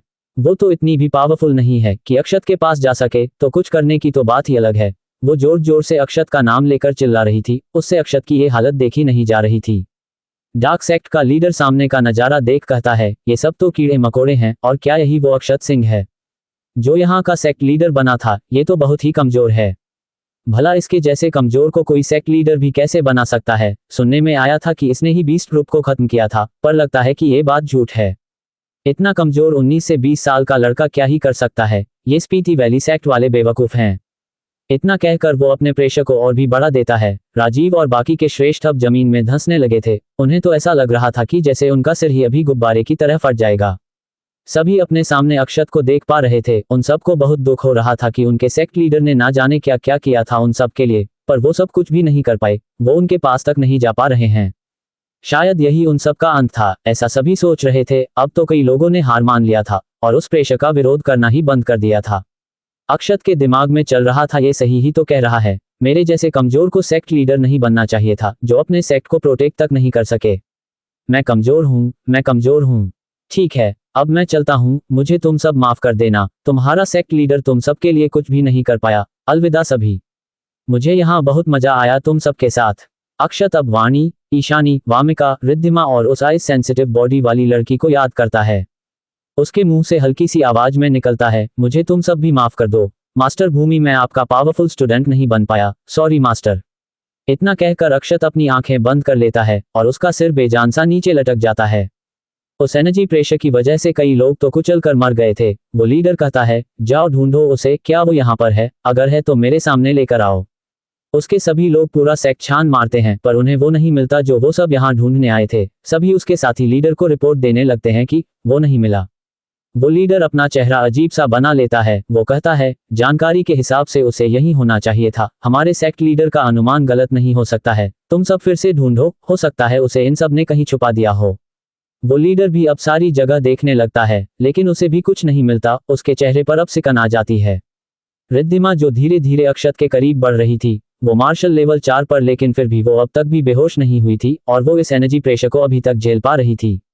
उसे कुछ तो प्रोटेक्ट कर रहा था। वो था अक्षत का ब्लड जो उसके चारों ओर एक अदृश्य कवच जैसा कुछ बना रही थी। ये ब्लड उसके शरीर में 1 साल पहले से ही था, जो अब एक्टिव हो गया था। वो 1 साल पहले अक्षत जब रिद्धिमा का चोट पर टांके लगा रहा था तब उसके अंगुली में एक सुई चुभ गई थी। उसी समय ऐसा हुआ था। इस समय रिद्धिमा अक्षत के एकदम पास पहुंच गई थी पर अब उसमें हिम्मत नहीं बची थी। उस प्रेशर के कारण उसकी नाड़ियां डैमेज हो गई थी। उसके मुंह से इंटरनल चोट की वजह से खून आ रहा था। अक्षत का ब्लड उस प्रेशर को कम से कम कर तो रहा था पर रिद्धिमा बहुत कमजोर थी जिसके कारण उस प्रेशर में उसको आंतरिक चोट आ गई थी। वो अब बस अक्षत को देख अपनी आंखें बंद कर लेती है। वो धीरे से अपनी धीमी सांसों में कहती है, मुझे माफ करना अक्षत, मैं तो तुम्हारे पास भी नहीं आ पाई। वहां किसी की भी हाल अब सही नहीं था। काफी लोग तो ऐसे ही मारे जा चुके थे और जो बचे हुए थे उनकी काफी ज्यादा चोटें आई थी। इन सब में जो उस प्रेशर को अभी अच्छे से झेल पा रहे थे वो थे वो दोनों म्यूजिक मास्टर। लेकिन उन दोनों पर उस लीडर की नजर थी। वो उन दोनों पर और भी प्रेशर डाल रहा था। भला संत लेवल में पहुंचे हुए दोनों म्यूजिक मास्टर एम्परर लेवल 3 की कल्टीवेटर के प्रेशर को क्या ही झेल सकते थे। अगले ही पल उन दोनों का चेहरा जमीन में घुसा हुआ मिला। वो लीडर बस एक शैतानी हंसी हंसता है। वो अपने लोगों से कहता है, ठीक है, अब हम यहाँ से चलते हैं। हमें सेक्ट लीडर को रिपोर्ट करना होगा कि हमें वो नहीं मिला जिसके लिए उन्होंने हमें भेजा था। इतना कहकर वो जाने लगते हैं कि तभी उन्हें कुछ सुनाई देता है। हा हा हा हा, ना मुन्ना ना, इतनी भी क्या जल्दी है जाने की? अरे मुझे मेहमान नवाजी का एक मौका तो दो। सभी पीछे मुड़कर देखने लगते हैं कि आखिर ये किसने कहा, क्या यहाँ कोई और भी है जो अब तक छिपा हुआ था? लेकिन तभी उसके सभी के सभी साथी जमीन पर गिर जाते हैं। वो उन्हें देखने लगता है कि आखिर यह क्या हुआ, उसके सभी लोग ऐसे कैसे जमीन पर गिर गए। उसे कुछ समझ नहीं आया। उसके सभी लोगों के ऊपर एनर्जी प्रेशर पड़ रहा था जिससे तो कई खून की उल्टियां करना शुरू कर चुके थे। वो लीडर कहता है, कौन हो तुम? सामने आओ, हमारे डार्क सेक्ट से दुश्मनी लेना भारी पड़ेगा तुम्हें। अक्षत खड़ा होता है। ये शब्द कहने वाला वही था। वो अपना सिर ऊपर करता है और बहुत ही खतरनाक आवाज में कहता है, ओह ऐसा क्या? मुझे ये दुश्मनी अच्छी लगेगी। सामने अक्षत को ऐसे देख वो लीडर तो सदमे में चला गया। उसने के मुंह से निकलता है, तुम मर गए थे, तुम जिंदा कैसे हो सकते हो? तुम वो पुराना सेक्ट लीडर अक्षत नहीं हो, तुम कोई और हो। तुम हो कौन? वो लीडर देख पा रहा था कि अक्षत की आंखें एकदम लाल थी। वो बहुत ही खतरनाक नजर आ रहा था। उसका तो रुआब ही अलग था। उसकी आंखों में क्रूरता, हिंसा, घृणा नजर आ रही थी जो पहले के अक्षत से बिल्कुल अलग था। अक्षत अब खड़ा हो चुका था। जो तलवार उसके सीने के आर पार था वो अब टुकड़े टुकड़ों में टूट गया और धूल बन गया और उसके घाव अपने आप ही भरने लगे। अक्षत हंसता है। वो कहता है, शायद तुम्हें दिखाई नहीं दे रहा है कि मैं कौन हूं। अक्षत भी अब हवा में आ जाता है। वो लीडर अब घबरा रहा था। उसे डर लग रहा था। उसने अभी तक सामने की इंसान से एनर्जी को महसूस तक नहीं किया था और ना ही वो उसका लेवल देख पा रहा था। लेकिन फिर भी उसमें कुछ तो ऐसा था जो उसके आत्मा तक को हिलाकर रख दे रहा था। ऐसा लग रहा था कि जैसे उसके सामने उसकी मौत खड़ी थी, जो बेहद खतरनाक है। वो अब अपने आप को संभाल लेता है। वो ऐसे ही नहीं इन सब का लीडर था। उसके ऊपर उसके सेक्ट लीडर सबसे ज्यादा भरोसा करते हैं। वो काफी चालाक था। उसने कई बैटल लड़ी है। अक्षत कहता है, तुम जैसे मामूली से चींटी मुझे परेशान करने चली आई। मैं शांत रहता हूँ सिर्फ अपनी वजह से, तो तुम लोग सिर पर नाचने लगे। ये अच्छी बात नहीं है बेटा। वो लीडर कहता है, वैसे तुम नाटक अच्छा कर लेते हो। एक बार के लिए मैं भी तुमसे डर गया था, लेकिन सोचा जाए तो तुम्हारा अचानक से ऐसे पावरफुल बनना कोई आश्चर्य वाली बात नहीं है। जरूर तुम्हें कोई खजाना यूज किया है अपनी पावर बढ़ाने के लिए, लेकिन कोई बात नहीं, मैं भी देखता हूँ कि तुम ऐसा कब तक कर पाते हो। मैं तो अब तुम्हें ऐसे ही तो नहीं छोड़ने वाला। अक्षत तब जोर जोर से हंसने लगा। हा हा हा हा, हाँ मैं भी देखना चाहता हूँ कि तुम्हारे अंदर कितना दम है। एक डार्क सेक्ट के खतरनाक लीडर में कितना दम है। अक्षत अब भी जोर जोर से हंस रहा था। वो धीरे से कहता है, विनाश काले विपरीत बुद्धि। उसकी हंसी सबकी दिल दहला देने वाली हंसी थी। उस लीडर के सभी साथी तो जमीन पर पड़े पड़े बस ये सब नजारा देख रहे थे, वो तो हिल तक नहीं पा रहे थे। उनका हाल अब वैसा ही हो गया था जैसा अभी कुछ देर पहले स्पीति वैली सेक्ट के लोगों का था, पर शायद इन सबका